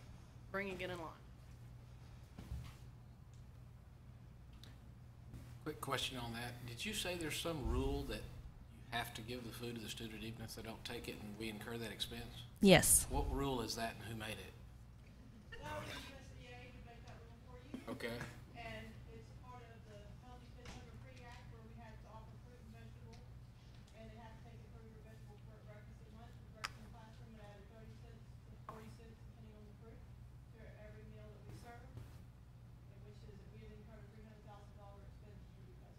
So even if the student says, "I'll never eat that, it's going straight in the trash," you have to give it to them, no matter what. Otherwise, we can't claim it for reimbursement. Note to contact federal representative. I think you have to go to the president's wife on that. Start lower than that. As far as that one that we need to go over budget, can I rework that number and then present it later when it's, when you go to, later in the meeting? right, when you I go think to that approve would- it? I would appreciate that, because then we could even be putting this in order as well. Right. Okay. All right. Now we're into purchases over $10,000. I pulled C2, but I don't have any questions. It was for voting purposes only. Huh? I said I pulled C2 also, but it was for voting. I don't have any questions. I just wanted to go in order. Okay. Did I say, Thought we I were meant gonna pull all of B2. Well, we are. Okay. Start with one. C1 is,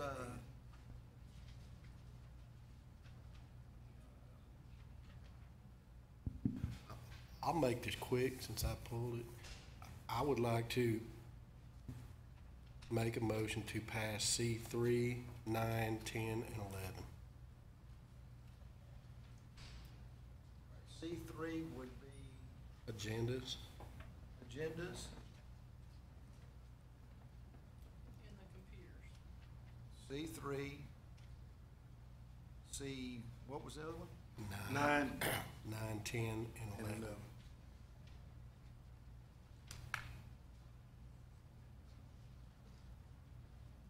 All right, we have a motion to approve C3, C9, C10, and C11. I think his motion was to pull, No. pass on them. Yes. To pass on. Approve. Approve. Approve. Not yet. Okay. Approve all of them but those? No, approve those 4. Right. The motion is out there to approve C3, C9, C10, and C11. I'll second that motion. I have a second from Mr. Russell. All those in favor, say aye.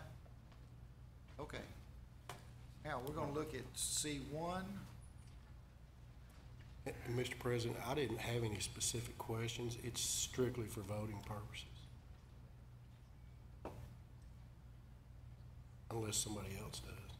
Okay, C1 is that would go to Washer, Mr. LaRue, okay? I don't need a report. I think he's saying it'll go quicker, just to ask if anybody has questions about each category. This is about the washer for the field house? Yes, sir. Okay. If I you want to hear hear it, what he has we'll- to say. okay. You want to hear about the washer? Yes. Good, good, good. As presented before you is a request for $19,250 for a couple washers that each have a 60-pound capacity that would go to the field house to do laundry. What other questions can I answer?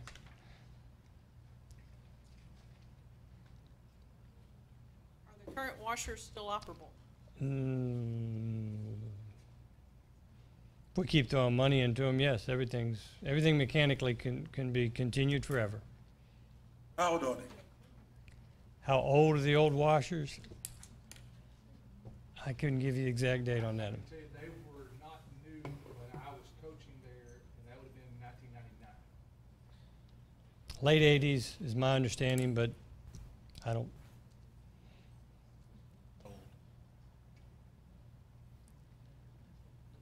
That's good. Thank you. I'm good. We have a motion for C1. I move we approve C1. Second? I'll second. Second from Mr. Howard. All those in favor, say aye.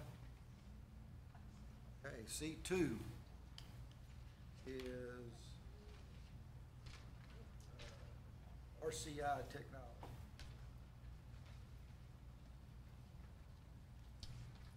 This is specifically dealing with the annual fixed asset and capital asset inventory for the district. which we started back in 1999 as a result of the GASB Governmental Accounting Standards Board guidance requirement number 34. Any specific questions on this? The cost is $15,000. It's remained at $15,000 now for several years. This will include the tech center as well as additions to the Regay Elementary wing and any other additions. So, is it just going through and itemizing your inventory valued over a certain amount of money? yes, sir. Anything over $1,000 is placed on an inventory. It also gives us, of course, our insurance coverage covers us some standard policy, but if you have anything exceptionally expensive on that campus, this gives us a record of it as well in case there is a loss. But it also, again, it goes back to this Governmental Accounting Standards Board's regulation. The company that we're using is out of San Antonio. A number of years ago, a number of districts, the East Texas, what we call the East Texas Association of School Business Officials, was wrestling with this. They approached several companies that would do it. RCI was the only one that would respond. Districts like, I'm thinking Marshall, I'm not sure about Tyler. I think they have their own in-house organization as big as they are. Jacksonville, Kilgore, they're still using them. Every year we attend the TASBO group on a regular basis, and to date they're still using them as a large group. Anyway, that's. And I guess that was my only question is, can we do that in-house for less than the cost of outside, or is there some other reason to go outside? I mean, if somebody came to my office, I either know or have people to know what we have in the office and what it's valued at. So yes, sir. It's pretty extensive. We've got over 1 million square feet of buildings. There's equipment in these buildings most people wouldn't even realize that we have. We did this for a number of years, our in-house. It was sketchy to say the least. We tried to do it in the summer using teachers, but that was before this GASB 34 came out and it became so restrictive. RCI does this for schools, a lot of schools in Texas, as well as New Mexico, Arizona, I think some in Oklahoma. They're very knowledgeable.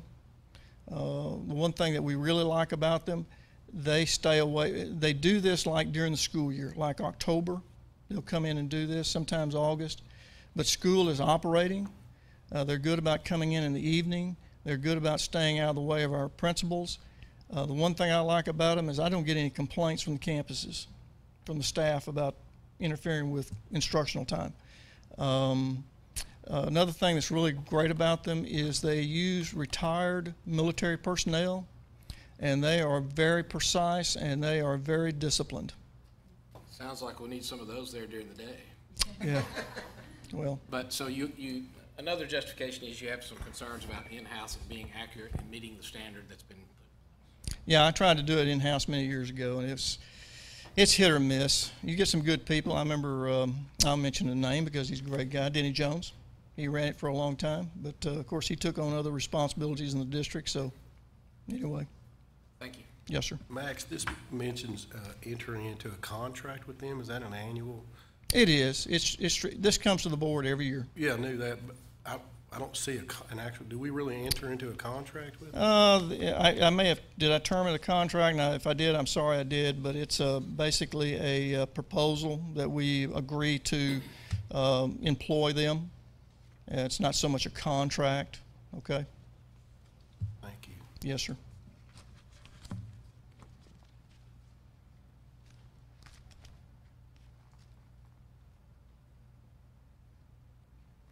Have a motion?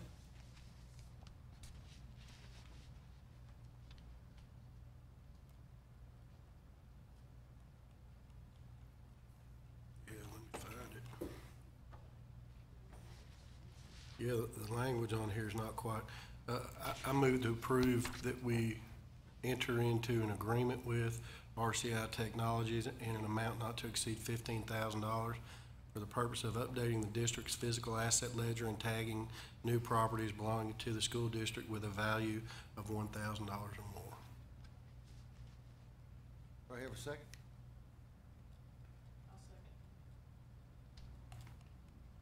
Those in favor say aye.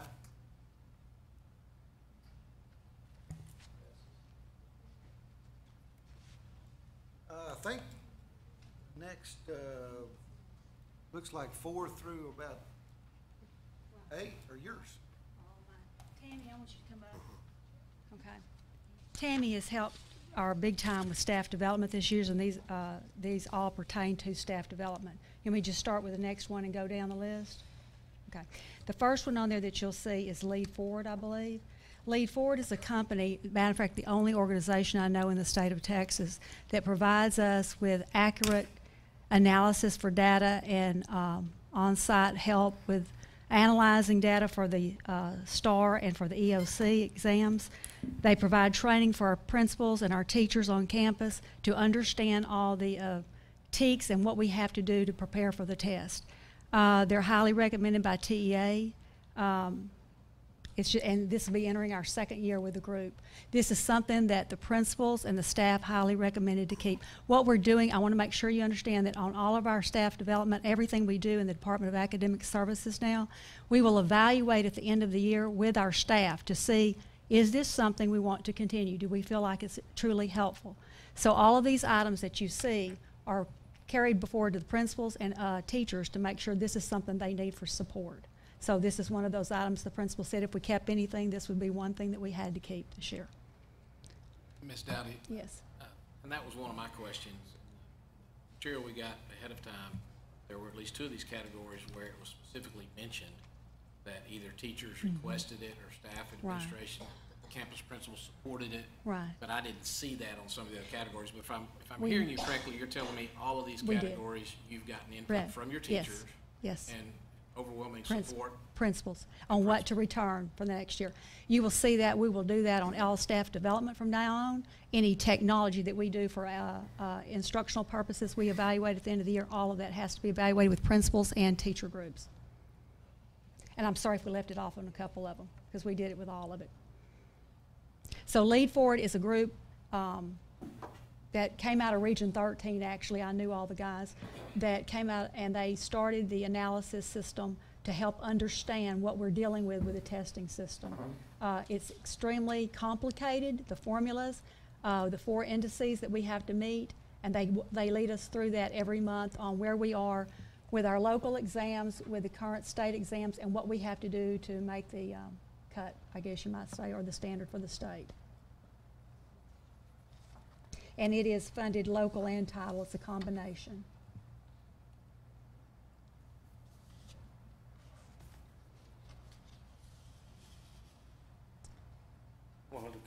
Do you want me to continue? I don't have any. Yeah. You want me to just go down the whole list before we vote? Yeah. Okay. The next one is Cody Freeman. Cody Freeman is overwhelmingly wanted by the staff. She is, I believe, K through 5, and then she does instructional coaches K through 8. She will start our, I believe, 3rd year with us, and she is, I mean, I would be, I believe, ran off if I tried to get rid of Cody Freeman from the staff. That's teachers and principals. She works with language arts. Okay. The next one is Sammy Kinsey. She's a lady that I brought in that is an exceptional writing expert. She has helped several districts and campuses that are in IR to turn around the writing scores. She also is helping with, we had to write into our plans that we would have someone help the IR campuses. She is also a model turnaround principal that will help the principals on those campuses. And I believe she, well, I'm not seeing where she's, it's Title I and Title II on Sammy. Then the next one is the HA Process Incorporated Ruby Payne training. This is a training that was in Nacogdoches, I'm not for sure how many years, 10, 13 years ago. It's an old, you probably remember this, Steve. Same here. Yeah, this is about training of teachers about students that we're serving, especially in poverty. To understand where students coming from and how to address their needs in classrooms. I have experienced this same training in the prior district. It's very beneficial to teachers and for staff to understand where our students come from. We would be bringing her back for the first time in that many years to Nacogdoches to do training for our staff. And then we have Safe and Civil Schools Champs. And I prepared something, and listening to the audience tonight, and I want everyone to know that we are keenly aware of the issues with discipline. We're on top of that, trying to work through this. It's an issue that will not be resolved overnight. What we do is going to have to be addressing what TEA is requiring us to do and what we know we need to do for the classrooms. So we're pulled on both sides. And when I came into the district last year, one of the things I first heard was discipline. And my concern, I know Gray Burton does the discipline student code of conduct, right, Gray, every year, and brings that to the board. But we needed a person that was the point person for the district. Who do the APs call, assistant principals call? If you don't have the APs trained and they were lacking training, what we're experiencing right now, to me, is because we have an unstable force. We have moved APs so many times they do not know their jobs. Also, they have not been trained. So when we came in, I found that was a lacking in for the discipline. We took that on in the student in our department to do something about, because it was not in our department. That's when I asked Tammy, when she came over, to be the point person for the district.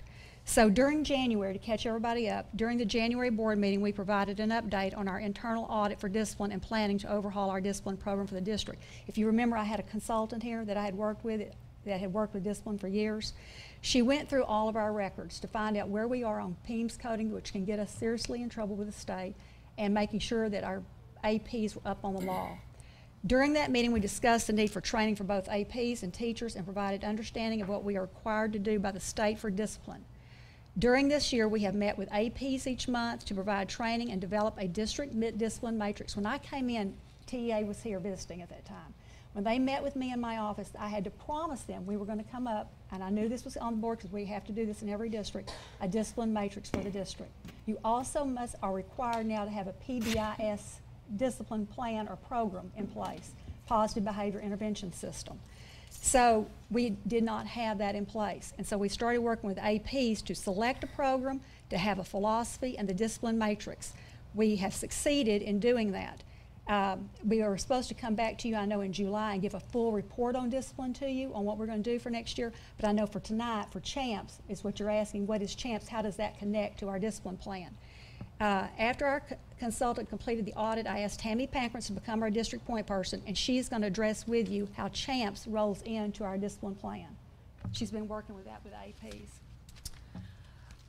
When Sandra told me that we were required by TEA to implement some sort of PBIS system, I began to investigate the different PBIS systems and programs that were out there across the state and that were being used successfully. And I brought in 3 representatives from different organizations. One of them was Review 360, another one was called Kickboard, and then we also looked at CHAMPS. I'm sure there are many others out there, but those are the 3 with the time that I had that I found.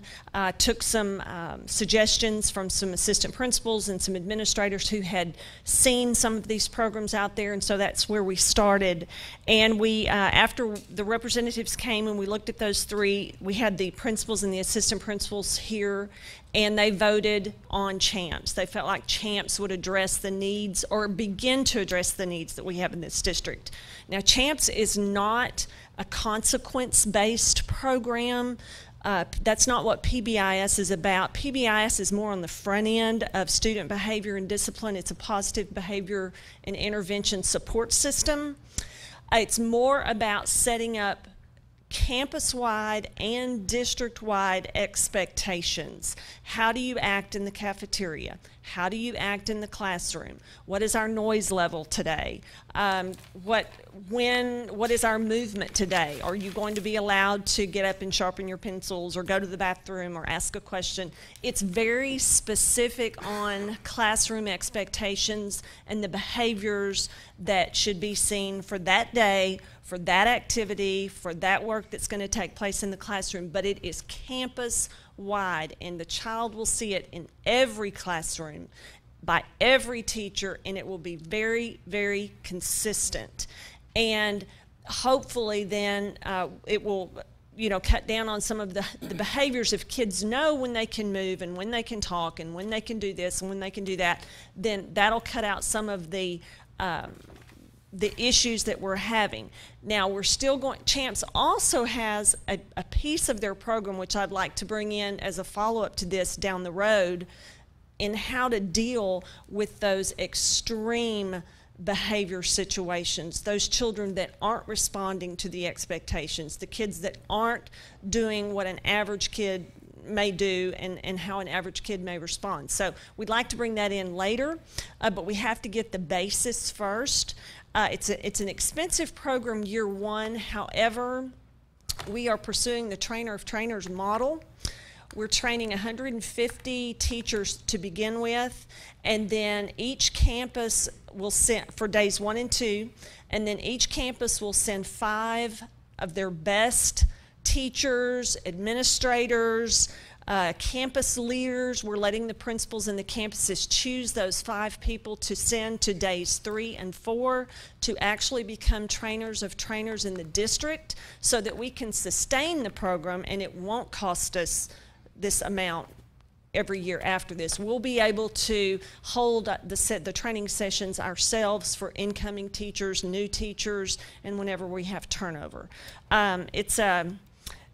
We are under, because, the reason that we have to implement this PBI system, the state has something called data validation monitoring, which is part of the performance-based monitoring that the state does for all districts, all campuses across the state. And it's basically, the PBM system is to improve student performance, look at program effectiveness, and the PBM system includes an annual data validation analysis that examines districts' dropout records, discipline data, student assessment data, and the discipline data is where we are getting in trouble because of the discretionary placements that we have at our DAEP. We talked about that just a little bit at the last board meeting. I'll be glad to give you guys more information on that, the formulas that they use. It's a moving target. The way that they arrive at those numbers, those magic numbers, it's basically they look at student ethnicity and how many discretionary placements you have, how many of those fall into different ethnic categories, and that is a moving target. So there is no, I can't tell you this is the number that they look for and you can't go over that number because that doesn't exist. In that data validation monitoring system, you are staged, and when you have too many discretionary placements year after year after year, the stages, it gets more intense, and you go up. So we are now at a stage 2, and that's part of this requirement, is that we had to write a corrective action plan to submit to Texas Education Agency, and part of that corrective action plan is to implement a PBIS system, and that's what CHAMPS is. Now, the matrix is more about consequences, but the PBIS is more about intervening and trying to get everybody on an even footing, the same expectations, consistency across the district. And then when you have children that aren't conforming to those consistencies, then the matrix kicks in, the consequences kick in, and that's when the APs step in and handle that. So, and I can tell you that CHAMPS is one of the oldest programs there is. It's not not a computer-based type program with all these fancy things. It's a good, solid program. I had campuses that have used this and turned discipline around. But like I said, this is not something that we're going to turn around overnight. We've got to get training to our teachers. We've got to get solid training and continued training to our APs, because we found that they had a lack of understanding of the law and how coding affects us. That we're going to bring a full discipline report in July about all of that. But we had to start with some kind of training to get a consistent program in place for all our teachers. We were all over the board as far as the campus. I don't believe that you would see the same discipline concerns or issues on all campuses, because those that had a consistent AP for a period of time that well-trained were, I don't think they had the concerns that some of the other campuses had that you're hearing from. And I also want to add that there is an elementary piece and a secondary piece, so it's not a one-size-fits-all, because different ages have different needs and different things work for them. So you have the elementary, which is called CHAMPS, and then there's the secondary piece, which is called discipline in the secondary classroom, but it all falls under the same umbrella. Tammy did a great job of bringing in the different companies so that the APs and principals and all could view it, and this is what they decided. Well, I'd just like to make a couple of comments and follow-up questions. It hasn't been all that long ago that at least some of us, if not the most of us, were bombarded from the outside about what was going on day-to-day in these schools. Right. Some of which we've heard again tonight, which we started making noise about it from the inside out and asked you guys to look into it, and it seems like there's no consistency and to bring the plans, and I just want to find out from you guys, is this a product of that? Yes. Do you feel like you're making progress? And then lastly, someone earlier tonight was saying, why don't you just enforce the rules on the books now instead of spending money on getting other people to come in, and what would be your comment to that? The same thing that this is a prevention up front, and that we're required by TEA to put in a PBIS system, so we've got to select one from somewhere. And this was the best one we found. They are right, we've got to also enforce the student code of conduct. That's part of our matrix. We've got to have the APs to have training to understand how to implement and how to support the teachers when students are sent down, what to do besides just send them back to the classrooms. That's part of the training. That's part of following the matrix. I think we shared a draft of the matrix in January to you that we were working on. We have completed the matrix. That's a product in works constantly. Next year we may find we need to, tighten up on some other areas that we will change it. It's not in cement, and it's a constant working document. But we've got that finished for next year, and we'll present that to you in July, and that's something that APs are going to have to follow. That's following the student code of conduct and the law, the state law. But we've got to put in a preventive program to try to put structure in to help prevent some of this discipline as well. That's what the state's wanting us to do. Instead of just reactive, they want preventive. And Ms. Pankratz, you mentioned, we did discuss some time ago about TEA and how they want to see things versus numbers and nice categories, and how there seems to be some conflict at times within our district as to either following our own rules or worrying about meeting their standards and numbers, which don't necessarily make sense. Right. So I would like to hope to think that the administration is moving forward saying, we're going to abide by and enforce a proper code of conduct and consistent discipline, and if that falls outside TEA's guidelines, then we'll just deal with TEA on it. Right. I mean, that's my personal opinion. I don't know about everybody else's, but I would like to know if anybody disagrees with that. And some of it is understanding the difference between mandatory and discretionary. We've got to do a better job of, I believe, putting in a consistent plan, one that we have good training on, is going to help prevent some of the discretionary placements. The mandatory, by all means, they must go to DAP. That's the law, and those are the serious issues. I don't want teachers to ever think that they can be threatened or bring a weapon to school. If you hear that and that nothing's done, I want to investigate that, because that is a mandatory placement. Those are issues that the state allows us to send to DAP. It's the discretionary that they're coming down on schools.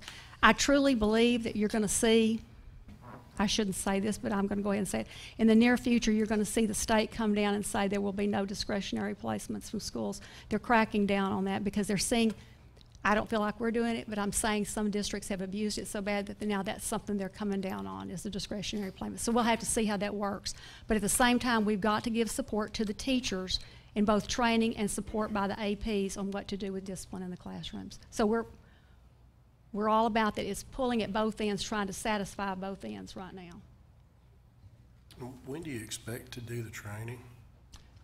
It's July 6th and 7th, or it's for days 1 and 2, and then it's about a week and a half into August for days 3 and 4 for the trainers. And will we have all of our APs in place by then? We should. Yes. Yes. Yes. Yes. I think they're in the process of Yeah. hiring them this month and next month, so they should be. Thank you. Yeah, that should be done. And an assistant principal may not necessarily be your best trainer, so they may not be the trainer of trainers. It may be a teacher leader or the principal or a counselor or someone else, but each campus will have 5. So. I believe I hear you say, and I want to make sure that I'm on the same page with you, is that number one, we've got to pick a program. State's requiring us to do this, and this is the one you're recommending. Yeah. The second thing, and this is significant, I want to make sure I'm understanding this right, is that prior to this, we had no consistent district-wide expectations for discipline. That is correct. So what we're doing is we're creating, what CHAMPS will do is create the guidelines. The These are foundation. the students, these are our expectations all the way from pre-K To 12. to 12. So Right it's- now, each campus has their own. And that's Right. what I was gonna say. So, and that's what I was going, and that's important because Right. if a student moves from campus Right, to campus, right. They will the see it. expectations Right. are the same. We're Right. being consistent, Right. providing one consistent, stable, disciplined plan, Right. Correct. or expectation. That's the plan. Now, let me ask this, because I'm not an educator. I'm a business person. And I remember I was here when you guys had the presentation previously. And there was a difference between a philosophy and a policy. So my question there is CHAMPS a policy or a philosophy? I would say it'll be a little bit of both. It is a philosophy, but the policy piece will be that the expectation is that every campus implements it with fidelity. And then without exception. Without exception. And I hear you saying that it's going to be very important to train those APs because those are our disciplinarians on our campus. And what I believe I've heard you say before is we've got a lot of new APs. We haven't had a consistent program in place, so how can we hold them accountable? Now we're going to have the expectations, we're going to have the system, we're going to be able to hold those APs accountable. Okay. And I have someone want to make sure I'm on monitoring the it. same page and that I'm not misunderstanding anything that's being said. And I'm gonna say it again, I have someone monitoring it. The coding, the information, what's going on, that's very important. If it's not followed up and monitored, sometimes it doesn't happen. And let me say that the campuses weren't not doing their job. Right. I mean, they were trying things and they were doing things, It was but it was a everybody, yes, but there's not been a lot of consistency, and that's what we're trying to bring to the table with this. And so the message for teachers would be that we're bringing a policy in place. It's going to be a consistent district-wide policy, and the APs are going to be held accountable in enforcing this new policy and these new expectations. That's correct. And is that a correct? That is correct. Is that a correct summary? Okay. Let's step forward just a little bit on the matrix side of things, because what I'm also hearing you say is this sets the expectations, it doesn't set the consequences. Right. And that's what we're going to see next month? Yes, with the matrix, Matrix. the finished matrix. You were not on the board in January where we showed the draft, so you'll see the finished matrix as well as, I believe, Gray, you'll be bringing the student code of conduct, correct, in July, yeah. So then we will have expectations and consequences for the first time Right. altogether, district-wide, consistently.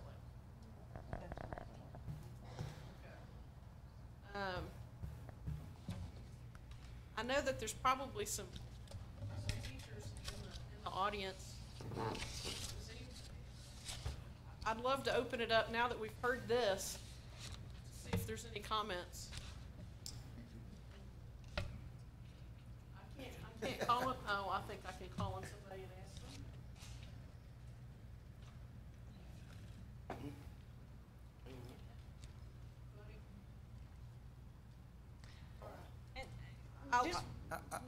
Let me just say this.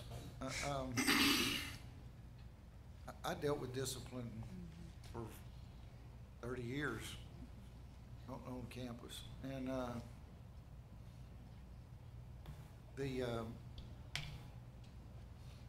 I'm not real familiar with CHAMPS, but I'm sure it's not going to be, I've dealt with many other things. It's like a lot of programs. Two things that we need to make sure when we're doing this. If CHAMPS puts out the expectations, to me, the way this thing works is you got to make your expectations extremely clear. That's right.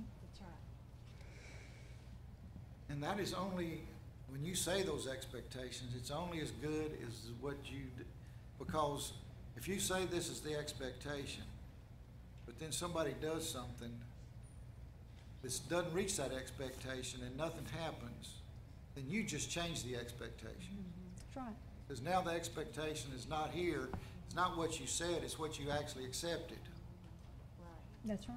And so, to me, where I see the biggest issue is we have a lot of young teachers. Yes.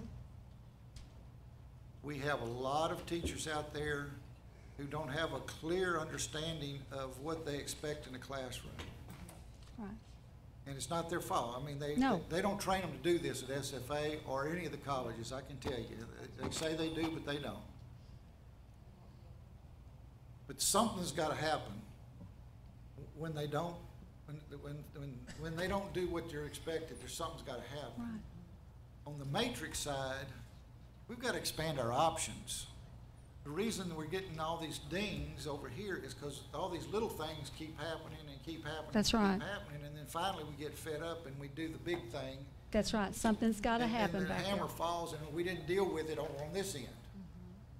And that's why, I mean, believe it or not, a teacher can do a world of helping their discipline issues over who gets up and sharpens their pencil on time, and who they can do a world of discipline issues up front, dealing with all those little bitty things, so that the big things don't happen. And that's where I see we're That's the playing around with discretionary the little issues you're thing. We're not- talking We're about. not dealing with the little things and the big things happening. Now we got to deal And with it. the little things that you're talking about are a lot of the discretionary. The discretionary issues, we have to brainstorm ways that we do things up front about the discretionary so they don't become the big issues. My expectation is that there will be consequences if stresses a teacher out. Absolutely. There's got to be And there should be now. We've got to provide a learning environment. And that shouldn't be that's tolerated under current student code of conduct. That should not be tolerated. But we have other options out there that we don't utilize. Correct. There's some options in our student code of conduct that we don't ever use. Right. That they're there. So. And also, let me add to that, Mr. Green, too. This is not all we're doing, the No. matrix and CHAMPS. I mean, that's not going to fix the problem. The problem is too big right now. We've got to get a handle on it. We're exploring some other things, too, to try to not get dinged by TEA, but yet hold kids, accountable for their actions and for their behaviors, whether it's school. We've talked about school and then the school programs. Something along those We've got lines to do for our some things. secondary kids, so that we can remove those kids from the classroom, so everybody else can continue learning, but we can deal with the behaviors without getting dinged by TEA for sending them to DAEP. So we're still working on all of that. And to answer your question about the training when it is, we tried to get it all this summer before school started so that we could have everybody ready to go day one, no questions asked. They were completely filled up. These were the only dates we could get. So the trainer, we'll have days 1 and 2 before school, so we'll have some people trained, but the trainers won't occur until the week and a half into August, and then we have to turn around and train the rest of our teachers that didn't get to come in the summer. So it won't be day one, we're taking off with it. Some people will be, but it's gonna take a month or so to get everybody trained, and we don't have any PD days until later in the year, and we don't wanna wait until December to train the teachers, so we're gonna have to try to be creative with how we get everybody trained.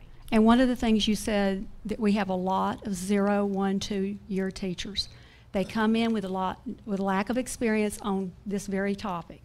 And then when you combine that with APs who have very few years or brand new or 1 or 2 years, they don't have the experience behind them to come up with some of the, I'm sorry, it's just not taught.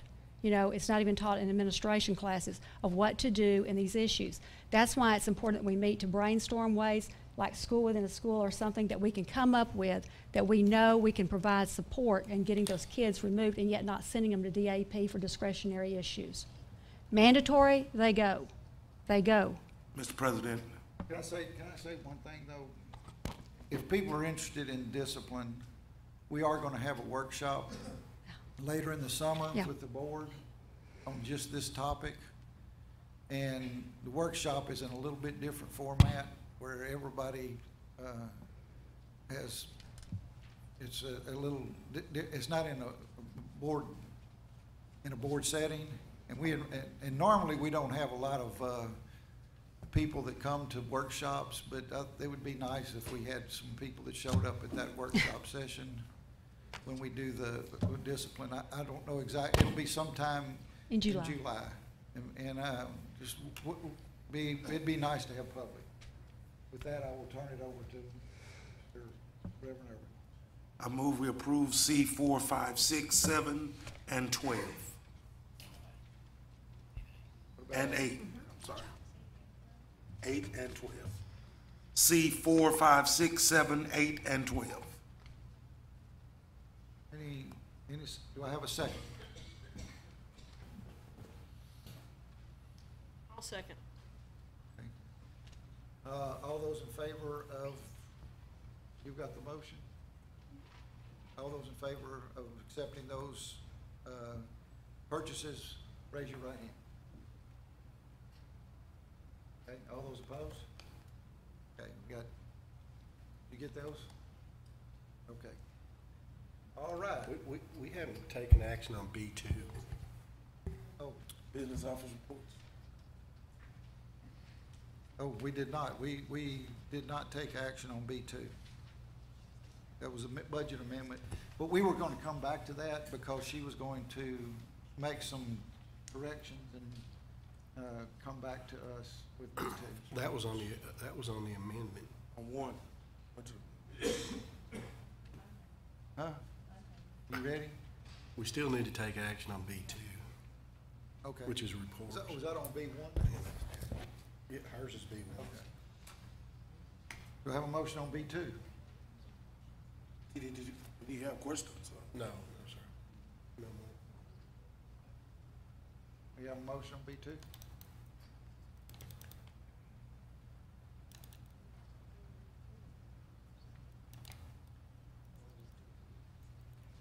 Business office.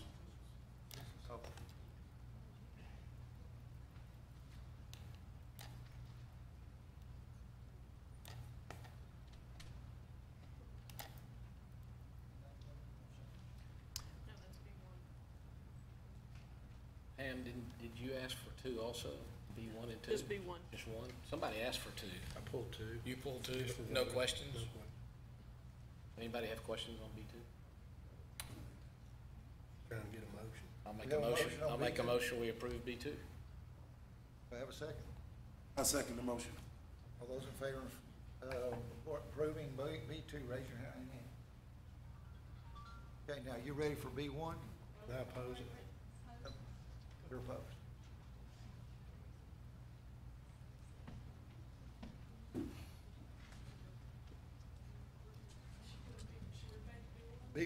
I would prefer, if that's okay, to go ahead and move through the other action items because there's some of those that affect B1. Okay, great.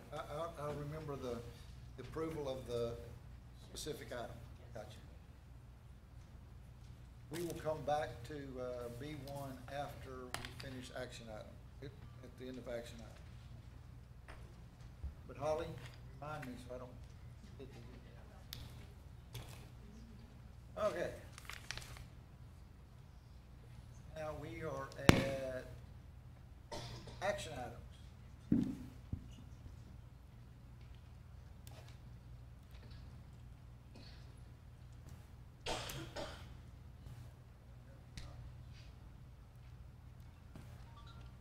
You want to go with A? All right, we'll move to action items. And we'll start with consideration of board action for gifts and donations of over $2,500. I move we approve it. Y'all read it in your book? I'll second it. Any questions on any specific donations we have? The only thing I would say that on this one is I would like to publicly acknowledge who were the donations from. Our booster clubs. Well, we kind of like to publicly announce who's giving those donations. They're from the booster club, so thank you. Tennis. So, yeah, go ahead. Let's, Yeah, because we kind of need to know who's donating that money. All right. We have received a donation of $5,416.76 from the Dragon Athletic Booster Clubs. $1,045 of that is going towards softball, and $4,371.76 is for tennis. Now, do I have a motion? You go. We already have a motion? Have a motion and a second. Second. All right, all those in favor of accepting those donations? Thank you, Booster Club. Okay, next one is the consideration of a budget, adoption of budget. I do have some questions, Mr.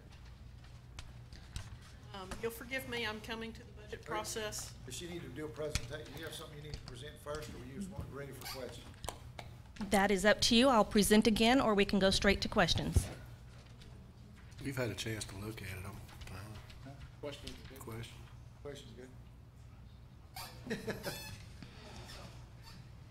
I'm coming to the process a little late, and so I apologize for some of the questions. I've got to catch up. Okay. In reviewing the proposed budget, I looked at it and then I compared it to many school districts in the area to just kind of see how we compared, to try to get a sense of where we were. A couple of things shot out at me, and that's what I'd like to just get educated on. Okay. The first thing was student transportation. Right now, we run about $1.8 million more than, I looked at about 7 other districts in the region, including Lufkin. I thought Lufkin was probably a good comparison as far as student transportation goes. That really jumped out at me. That's a huge difference. Why? Where are we getting I'm that? going to have someone else answer that question. Okay. I'll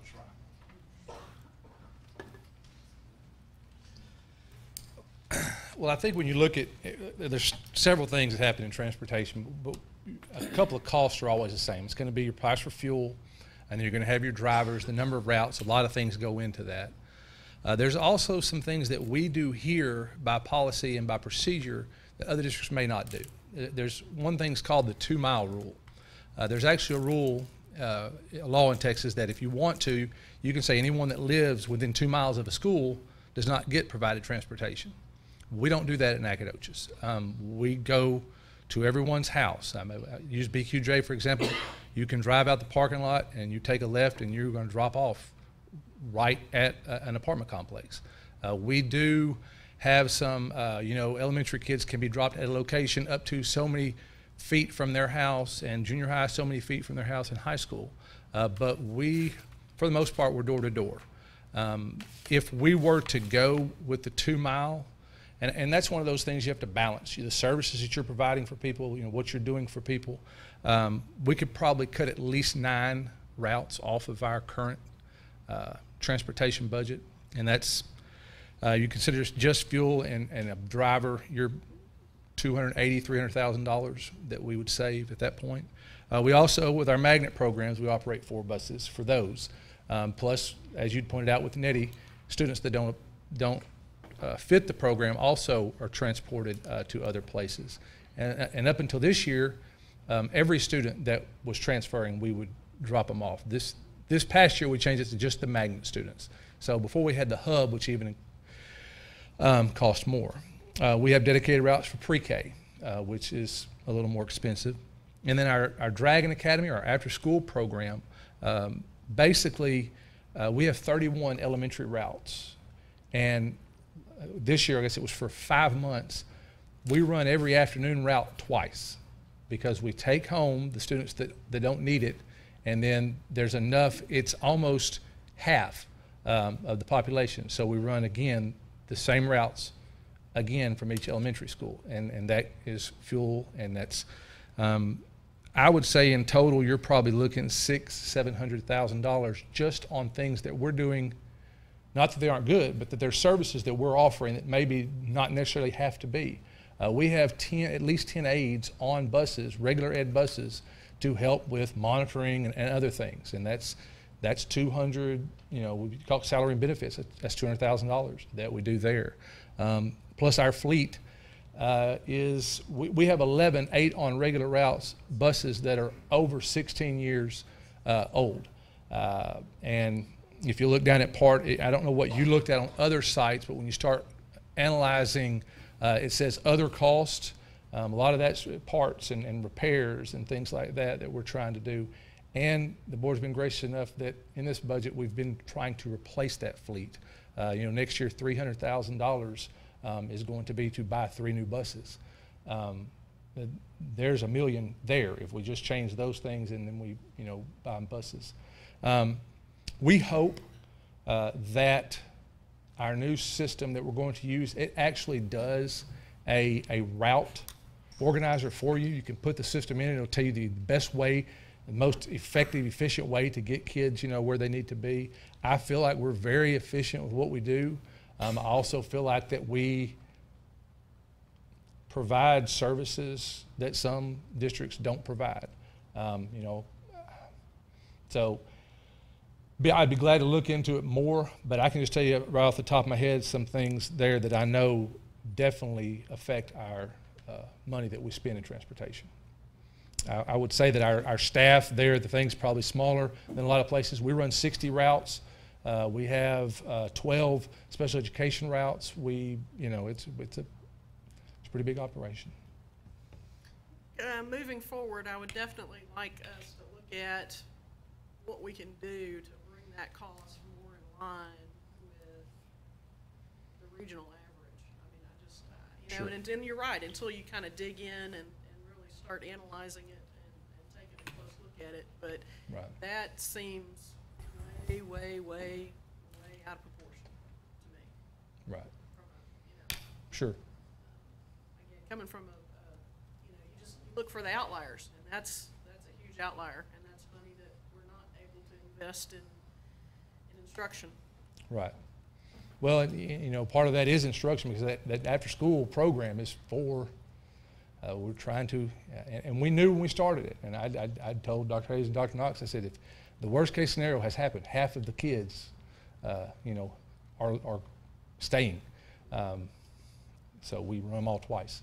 Now, don't get me wrong on this, but maybe that's changed, but in the past, principals used to have to spend title money on transportation for after school. That didn't come out of transportation budget. That they ended up having to pay for that out of title money.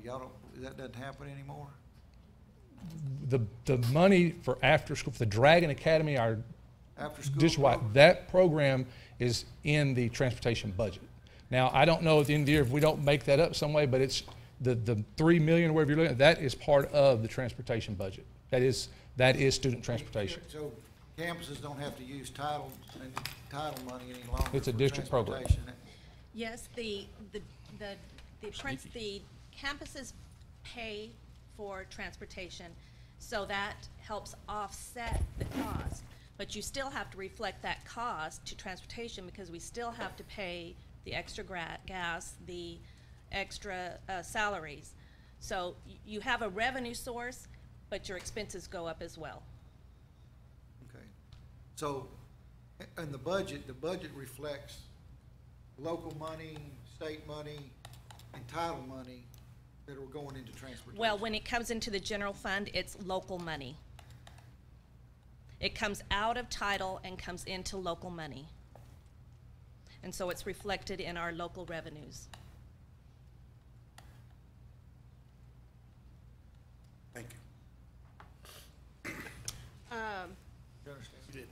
I do. I follow. I follow what they're saying, and I just, like I said, I hope moving forward, we can look closer at that transportation budget and maximize efficiencies. I understand we may be providing some services, but I suspect some of these other school districts are doing those as well. We just we need to get the money, we need to use the money the best, wisest way we can. Well, I can tell you without a doubt, Lufkin they do have the 2-mile rule. They do not deliver within 2 miles of the school. They don't. So the things that obviously that we are doing, they are not doing. Now that doesn't make up all of it, and I think you're right. I think we can get over it, but it's whatever we want to support. You know, if we want to tell, this is what we're going to do and this is why, if we see that's a savings, I think people understand that.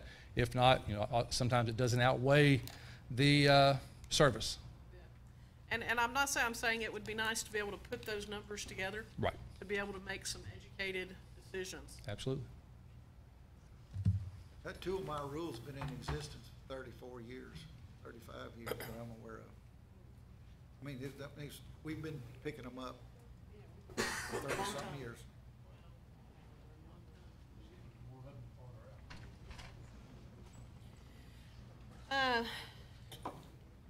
A couple of others, outliers, that popped off when I was looking at these comparisons that I wanted to ask you about. Nothing as far as that, but I did notice that our administration, we spend about $600,000 more in general administration.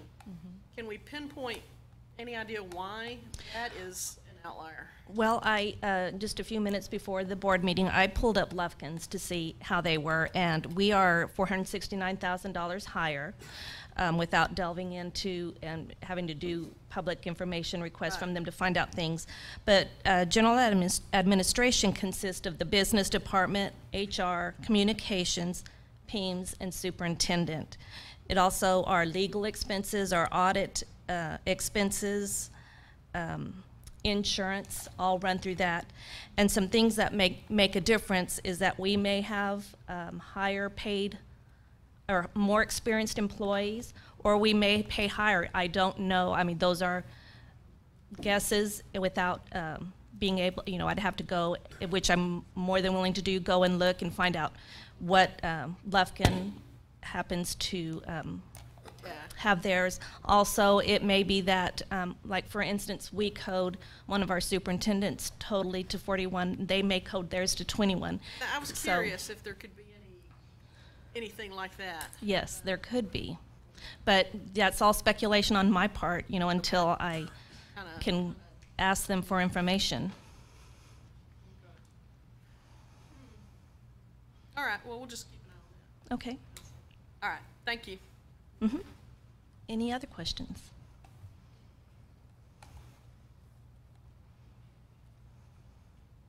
I have a motion to adopt the 2016-2017 budget.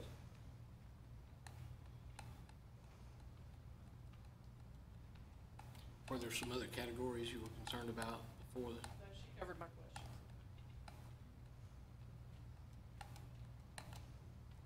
I think you pointed out earlier there was something in the budget about the playground, and we haven't got to that action item yet? That's a budget amendment. Okay. Thank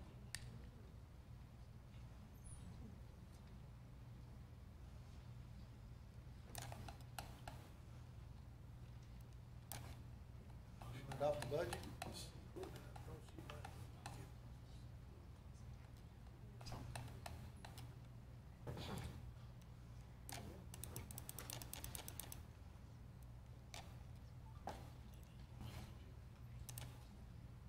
Board president's not supposed to make a motion.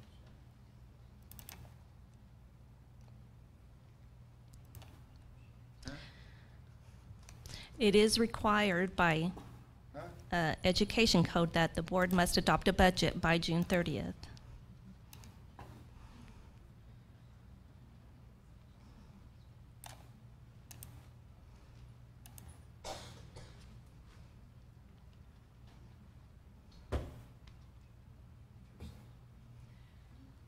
guys, well, I'm gonna put this motion on the floor. I'll move that we adopt the budget with the following changes. That we move 500,000 from administration over into instruction.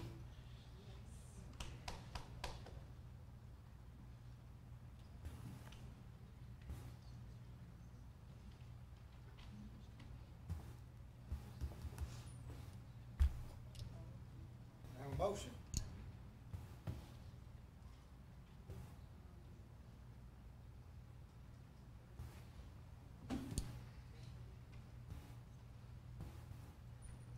Yes, Mr. Repeat that.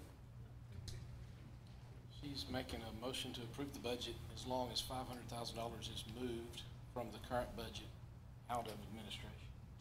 From general administration From 41 to 11. to 11.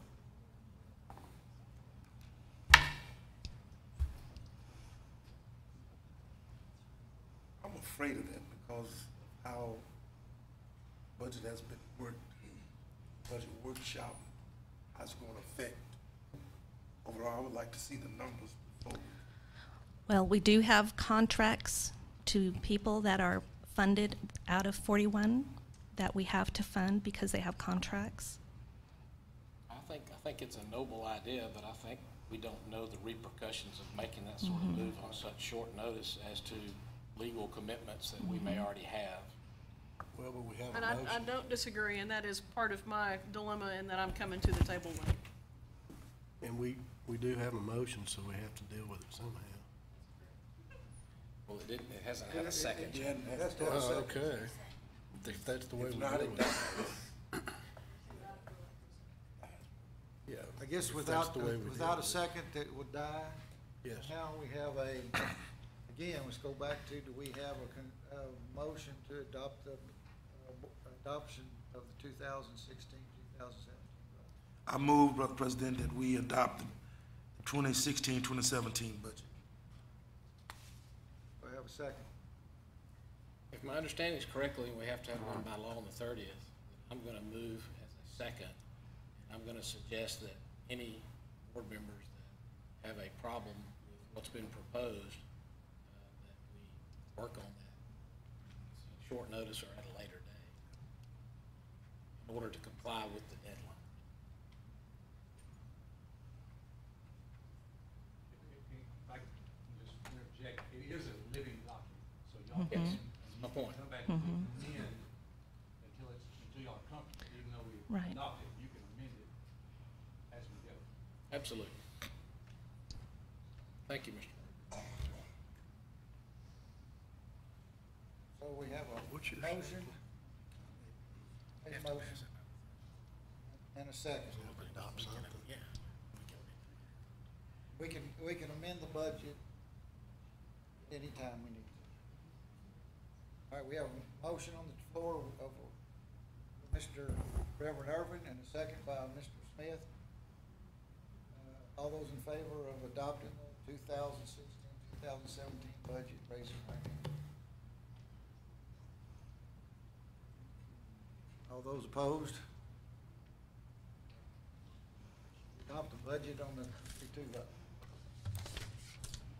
But the two votes, if they have any problems with it, with their next board meeting, bring it up. And When let's- is the next board workshop for budget? Oh, when's the next, what's the next budget workshop? We don't, I think we've had them all.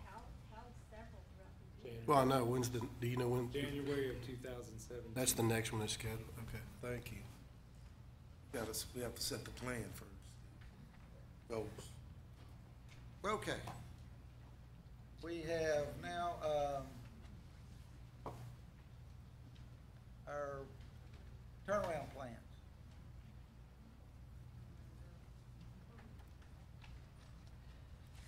President Green, board members, and Dr. Hayes, during the May board meeting, we provided draft copies of the turnaround plans for Carpenter, TJR, and Fredonia to review. We also submitted the plans to our monitor from TEA to also review and provide input to prepare the final documents. We had discussed that. We received the input and made the necessary change that they suggested, which were minor. They were just more cosmetic than anything. We also provided time for the new principals, Paula Harshberger and Melinda Wiebold, to review with their teams to make any changes that they would like to do to the plan, since they'll be working with the documents. We are ready for the board approval so we can submit to the commissioner in June as mandated by TEA. And I do want to thank Jolynn Corley and the campus teams for all their hard work on creating these turnaround plans. It's a lot of work. When you hear about the principals coming off campuses, when you're on an IR campus, it's unbelievable the amount of time TEA requests that we should have principals on campuses, but then they require massive number of trips to TEA or Austin, and then also over here to develop plan after plan after plan after plan. So it's lots of double work on an IR campus. So.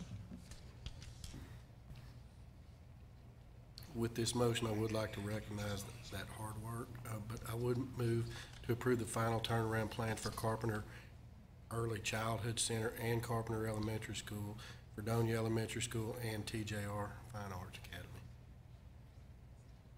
I'll second the motion. Any discussion? If I may, thank you. Ms. Dowdy, do you feel confident that you've gotten everything you need to build these turnaround plans and successfully implement them? Asking an instructional person if I've got everything I need is a loaded question. We always need more.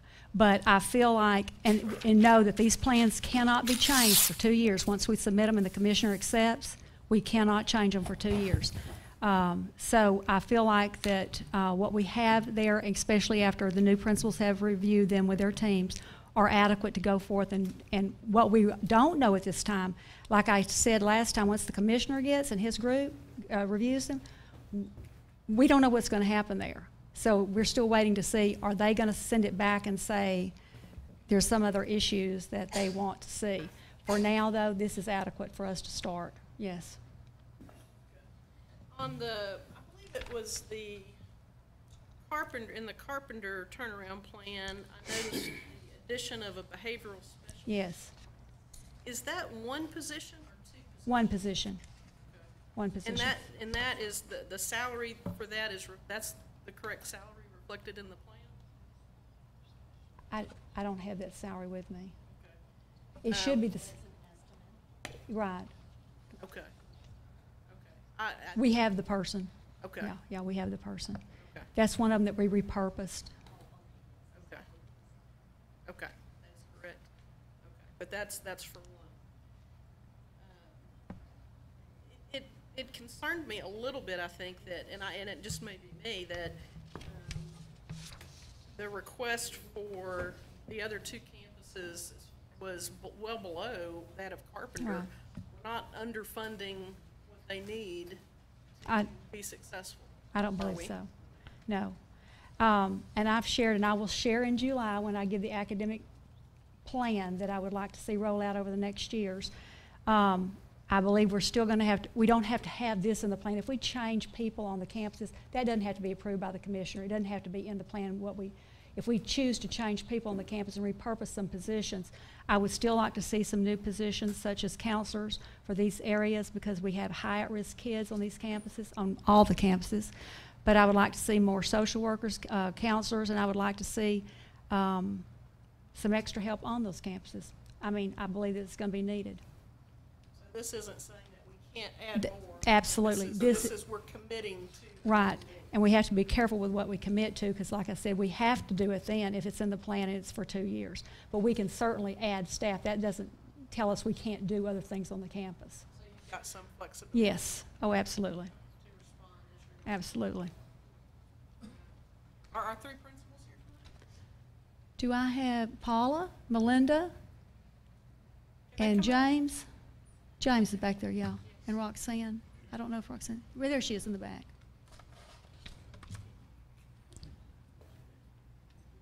Steve, you probably need to call. You need to call them up. That's okay. I've got to call you up on our policy, but would y'all come forward? Don't be afraid. It's, no, you're fine up there. No, It's here, important, you can it's speak it. important, it's important to me,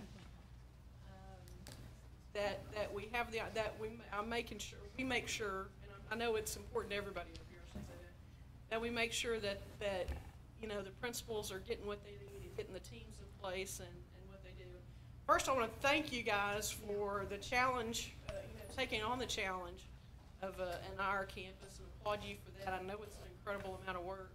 And my question would be, do you have everything you need? What do you need from us? Say if there's something, I mean. Just to continue support and believe and trust that we're doing the best we can for our kids. And I think that we're headed in the right direction. And to clarify your question earlier, that budget area is for 2 years for the turnaround plan. That's a 2-year schedule. That explains it. I don't believe in programs. I believe that the #1 determinant in success is Tier 1 instruction. So we need quality Tier 1 teachers in the classroom. Yay. My belief supports the same, so I need those years to get that grounded to see if there's others. Could you speak into the mic? Could you? Thank you. My belief is the same as Ms. Harshberger's, that instruction 1 has to be there, that classroom instruction has to be there first in order for us to impact the most kids with that amount. And so that's kind of where Ms. Harshberger and I are, is to establish that first before we know where we need to go anyplace else. The answer is the classroom. Classroom teachers got to be the highest quality we can have. Well, I would like to just say one thing of what you just said. Classroom teachers are the most important thing, but if they don't have a principal that backs them, True. and they don't have somebody out there, and I would just say, after reading through those, to me, this is the most important agenda item we had tonight. We spent I feel a little guilty that we spent all our time on other issues, and this agenda item is the most important thing we've got on the agenda tonight. And so I hate to just roll over it, but I think I think the first step was done. Actually, the first step was done last year with Mr. Adams, getting that in place, and now we've got we got some quality principals in some places, and I think we're headed.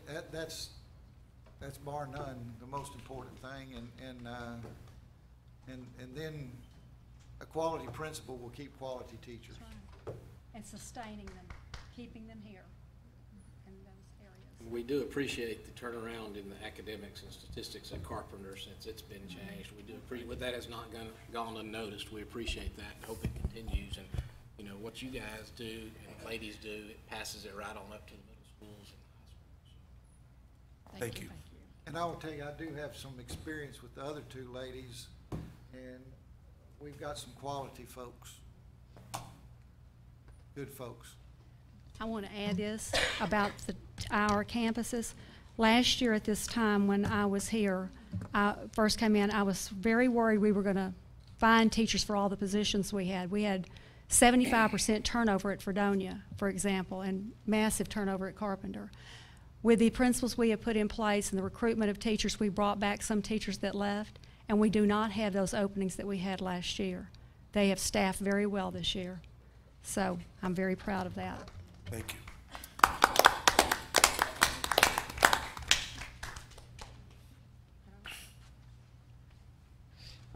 And I guess we're going. Mr. Howarth made a motion? We have a motion. Wasn't making a motion. No, I made it. You have a second? Ms. Fitch, second? And I feel a little guilty. We spent less time on this than we did some of the others, but we're going to get a motion. We got a second. All those in favor of accepting the turnaround plans? All those opposed? Thank you. What's really nice is, what's important, we're unified in every way. Okay. We've got consideration of board action on purchases of vehicles. Now, we had this, Mr. Lampkin, and we had this last month.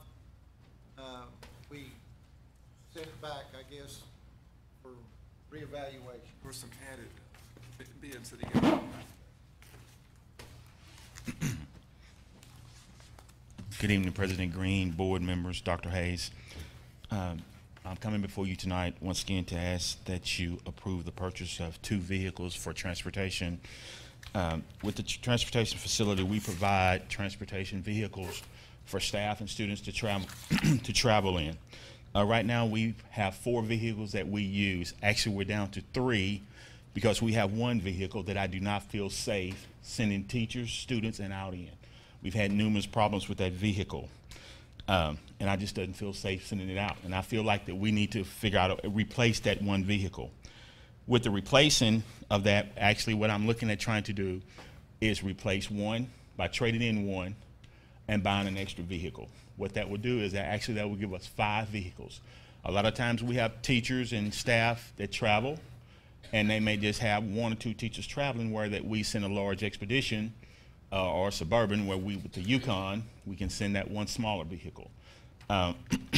Also, that with that purchase, what that does is that we are taking a vehicle, making the Suburban, that a lot of times when we travel, that a lot of our coaches, when they travel with 2 and 3 students, instead of taking a vehicle or something like that, or an expedition, most of the coaches now, they call and say, hey, can you rent me a Suburban? And they want that because they say it has more luggage space for them to travel. The golf team is one of the main ones.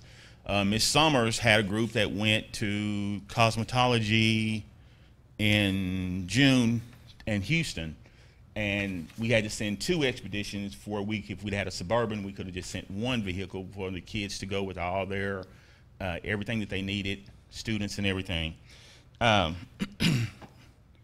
I just feel like that it's time that we make a change with the vehicles, in order that we feel safe in what we send everybody out in. I know that with me at night, if that 1 expedition is gone, it's like I'm worried to death until it gets there. I feel like that we talk about that it's the safety for our students, and if we're gonna have our students travel in those vehicles, we need to make sure that they're safe for them to be in. We've gone back, and I've gone back and went through this, looked at it numerous times, trying to figure out what I needed to do. With the new Suburbans, we've gone back to the safety of the airbag, complete wraparound airbags. It's just numerous things, safety deal that I think we need to look at. I'm asking that you approve the purchase for a Suburban and a Tahoe for $63,121.96 from Reliable Chevrolet out of Dallas. If you look, board members, if you look back through your packets, if I'm not mistaken, you have all my bids of where I went back through and got bids from everywhere throughout the state. Is that right, Ms. Holly? It's on the green tab. Stacy, the number on the recommendation is 63,131. I believe you said 121. 63,131. You're right. I'm sorry. It's okay. I just wanted to. Thank you. Yes, sir. Mr. Lampkins, when you and I spoke, you'd indicated that you believe that over the long run, it's going to save the district money because of the issues that you just brought up, and also the issue of a lot of times we have all of those vehicles gone, and an individual has to take their own car. Several individuals have to take their own car, and that's 55 cents plus a mile. Exactly. That we're charging. So over the long run, is that correct? Yes, sir. Which is the same thing that when I was leaving this afternoon, we had a phone call that one of the teachers, needed a vehicle, and so I'm having to rent one because we're gonna have one sitting there that I just don't feel comfortable sending them out in. You know, so the reason I'm asking. So would this add 1 vehicle to your?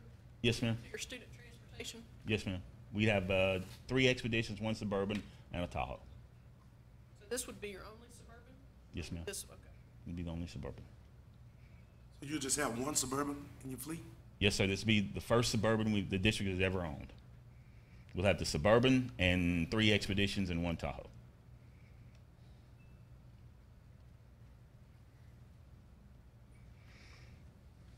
Last meeting, he was asking for 3 vehicles, right. Now I went down and asked for 2. One question I would have, did you give all the local dealerships the opportunity to bid? And Yes, they sir. just chose not to? Yes, sir. I did give all the local dealers the opportunity to bid. Everybody had an opportunity to put a bid in. What I did was that I went through Reliable Chevrolet. Several of the dealerships that I did talk to are school-oriented district. How am I saying? sales reps, and they came out on top because of what they get from GMAC, from GMC, and all that with the vehicles. But yes, you should have one from Rex Perry. Gown Chevrolet said that they did not want to put a bid in. That was my only point is if there's local dealerships that do not have bids in the packet, they were given the opportunity. They were given the opportunity, yes, sir. Thank you.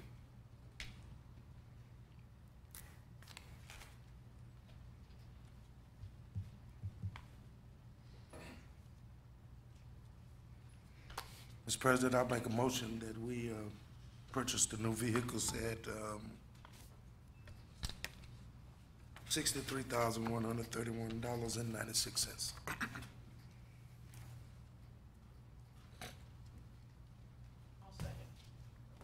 Motion from Reverend Irvin and a second from Ms. Fitch. Any further discussion? Call for a vote. All those in favor, say aye. All those opposed? Okay. Thank you. Playground equipment. Roof.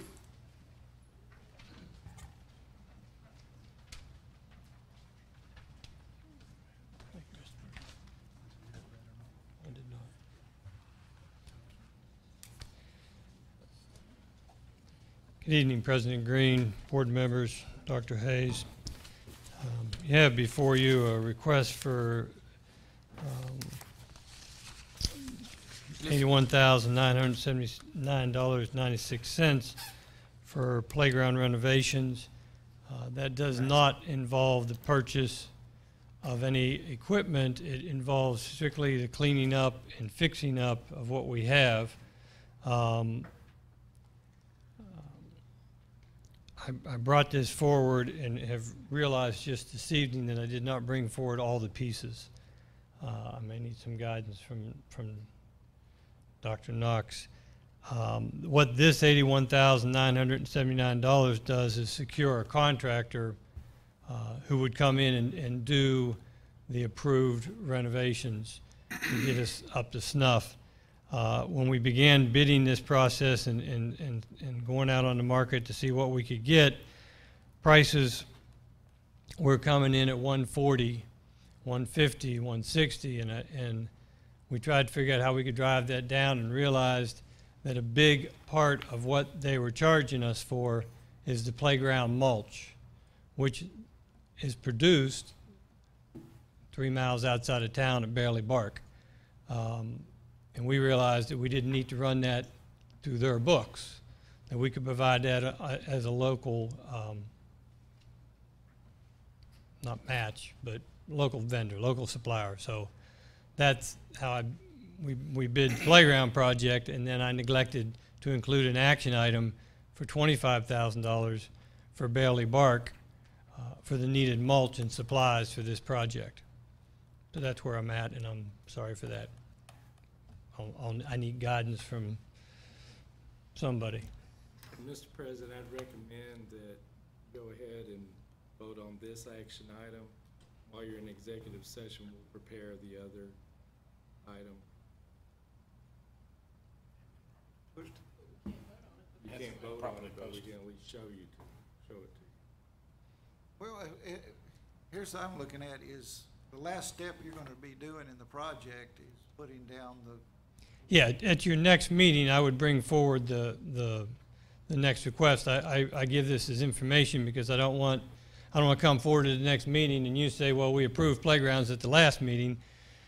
There's two parts to this project. So let me get this straight. You were getting bids for $140,000 to $160,000. Yeah, those are the estimates that were coming in, and I met with the. And if you just did the playground equipment separate, that comes in at around $82,000, and you can then get those added material you needed for $25,000 with a savings of about $35,000. Yeah, 20 to 30, depending on which vendor we were talking to. Yes, sir.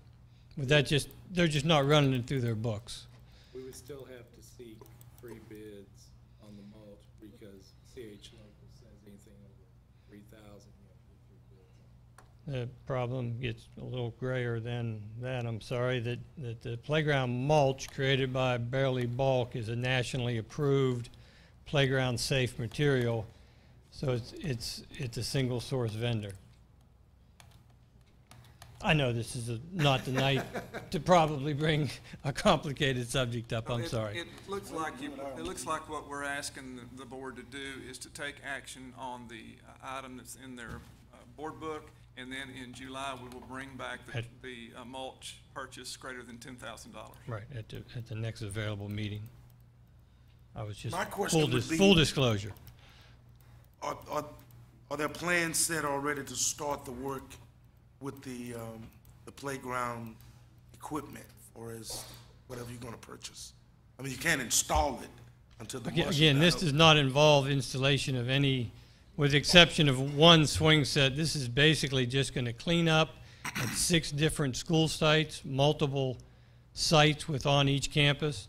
This is just going to get borders and mulch and remove sand. Some of our sites have sand. It'll remove that sand. Some of our sites have exposed concrete. It'll get that concrete down. This is just a long laundry list of things that need fixed to get our basic playgrounds up to snuff.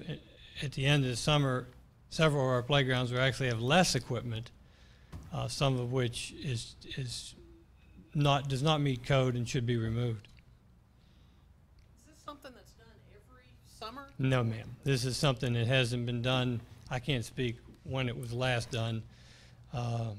Mr. Miller has been one that's, maybe he knows. It's been, I don't know how long it's been. I can't speak to that. This is just a long time. Saying it's overdue. Yes.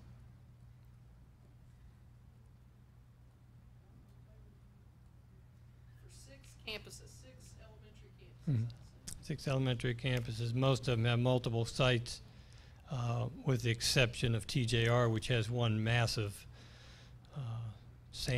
nasty sand site. So if we've got some hazardous materials out there and we've got this proposal in front of us and we don't take action on it, somebody gets hurt on that tomorrow. Those are not words that I used, but I've been so careful not to use those words. Well, are you suggesting that the full 80,000 is to remedy or make things better that you are considering unsafe, or is the whole 80,000 being utilized for taking measures to correct or make things better that you currently say are unsafe? Yes, ma'am. Yes, sir. That's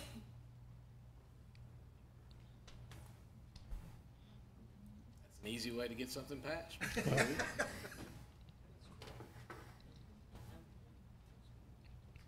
Our playgrounds have been neglected. All right, have a motion. Let's have a motion. Anybody like to do a motion on playground? I'll have to make a motion to approve the board action for to accept the bid on the playground renovation project as proposed by Mr. LaRue, and based on the representation that it is for all total repairs that will improve the safety for the kids. I second the motion. Where's this One Design Playground? Where are they? Who are they?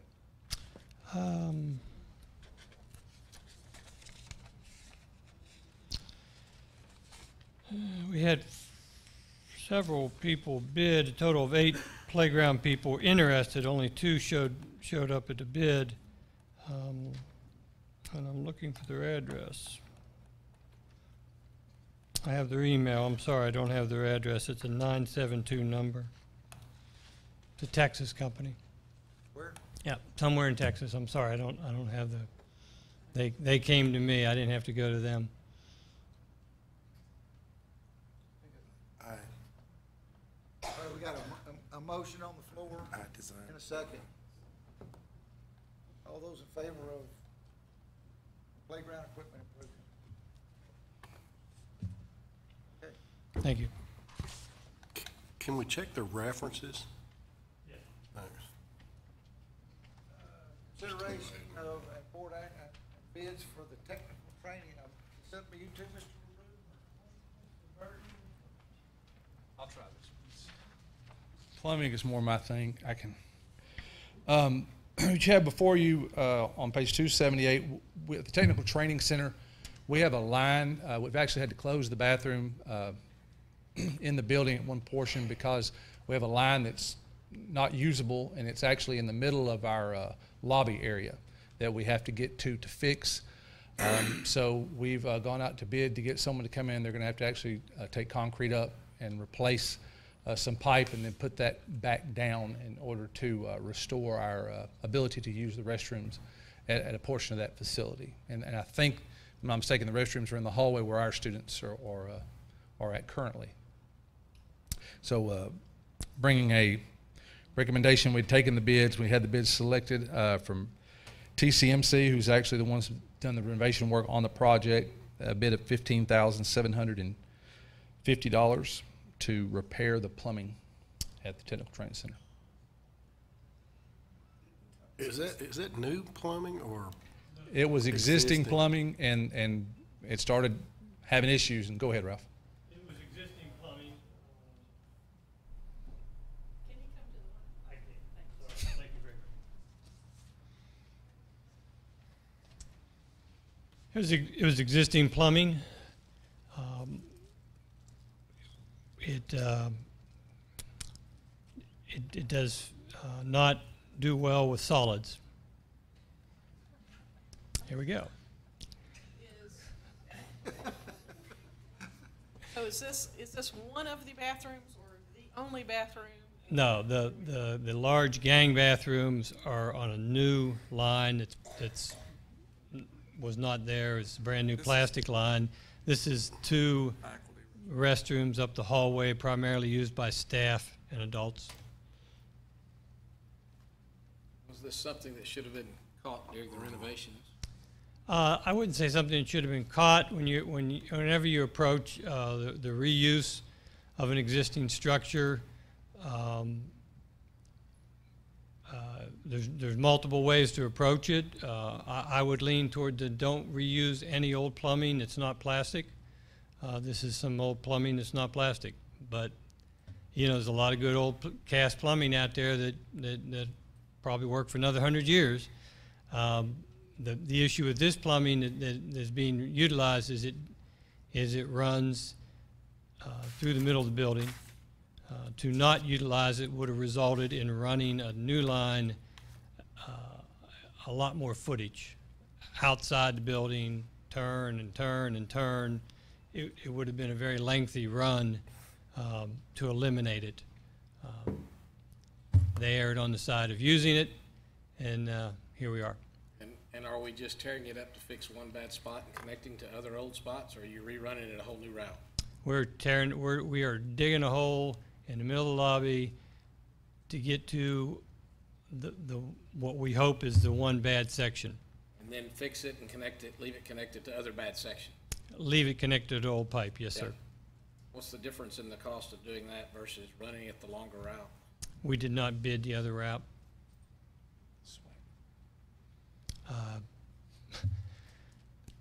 I'd say you jump up to the 60,000 range to replace all the old plumbing? Well, to reroute, because you'd have to connect these bathrooms, which are currently going more or less to the left. Now we're going to take them to the right, and then across the front of the building through some office areas, out into the parking lot, and then turn, and then turn, and then turn. So that's just a guess, a wild guess. The other side of the coin is you could fix this one spot, and a month from now we could have another spot because it's old pipe. You are correct. And that's the plight we have with every building we have. I mean, TJR is not getting any younger. Many of our buildings are, that's part of when you have 1 million square feet of building, fixing old plumbing is part and parcel to having that much building space.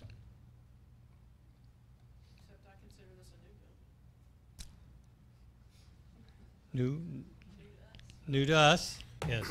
It's got good bones, it's good structure, it's got good square footage, it's got a great parking lot, it's got a great location. It's got old plumbing. It's got old plumbing. Parts of it have old plumbing. Parts of it have new plumbing. Parts of it. This is for staff bathrooms? Yes, sir. I guess you've checked into renting porta potties for a long-term solution? I'm just teasing. Actually have an unopened account with them, so we don't. You know.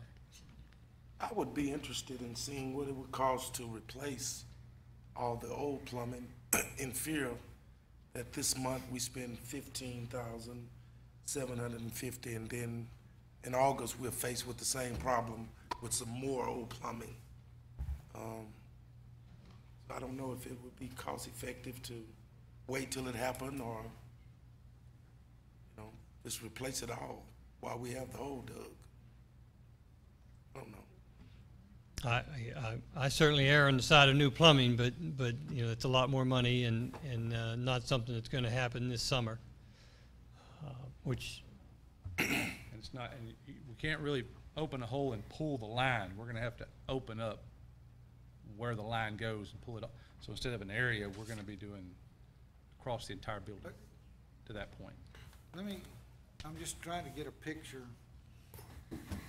The restrooms that were the students, those were added, correct? yes, sir. Those are added. That's all new plumbing. All new plumbing. That was all. What we're really talking about is what used to be the office, when that was the beer distributor, that was the office's restroom, probably. I can't speak to that. So that was probably the only existing restroom in the place. Yes. So there really probably isn't any other old plumbing as far as the underground part. I don't believe so. Well, that's not true. In the back of the building, we tied on to some floor drains that were existing in the cooler. In the cool room? Yeah. We used those for condensate from the air conditioners. We're not running sewage down. No, just water. So this motion that's being made tonight, or recommendation, could be done this summer, but the big project could not? Correct. Is that what you, okay.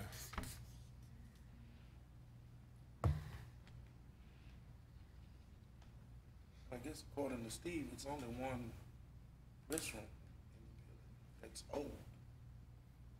Actually, there's two restrooms. I don't know, there may have only been one when it was a beer distributor, but we're talking about two restrooms back to back. Okay. But there are other restrooms. Yes, That's ma'am. important. Yeah, absolutely. There are restrooms that are functioning inside.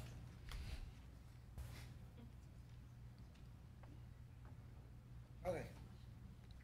Any motions?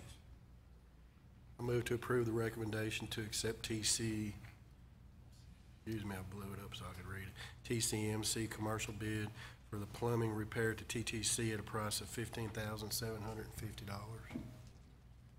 Second the motion. All those in favor? All those opposed? All righty, get those? Thank you. I'd like to take something out of order too. On future agenda items, I'd like to see a bid for the whole project, please. To replace the whole thing. Yeah, yeah. To show you won't To have go any to other his- problems underneath with the old pipes. Thank you. All right, now we're gonna go back to B1.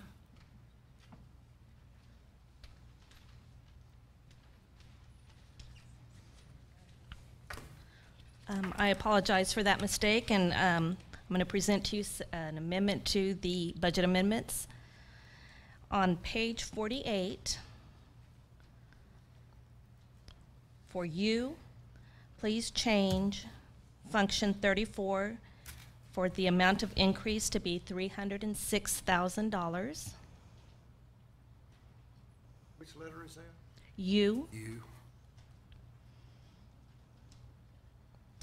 On Function 11, please change the decrease from 121,000 to 141,000. And on page 49, change function 52. It was a decrease of 119,306. Change that to 49,306.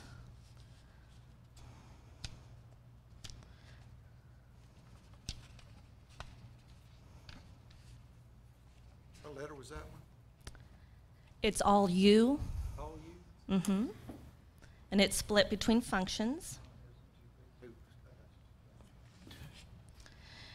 And that will result in function 52 having a remaining balance of 37,815.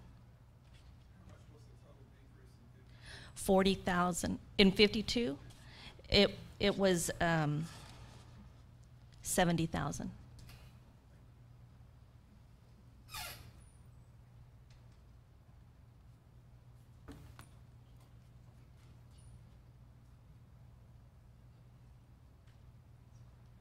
Okay. Do I have a motion for B1? I'll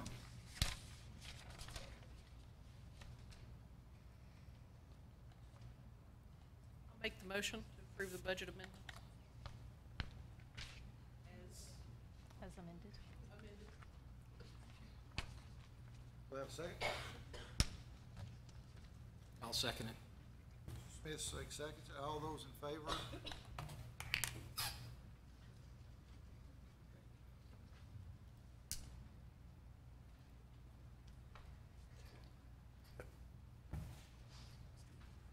Steve, you need to finish the motion. All those? Oh. He didn't vote. Oh, I'm sorry. Oh. Did you vote yea or nay? Yay. Okay. All right. Excuse me. The board will now conduct executive or closed session to discuss items posted on our agenda pursuant to the following provisions of the Texas Open Meetings Act as allowed by Texas Government Code 551.071, 551.074, and 551.129. No voting can take place in a closed meeting. Any action the board wishes to take as a result of the discussion in closed session will take place after the board reconvenes in open session. It is now 8:59. We will go back and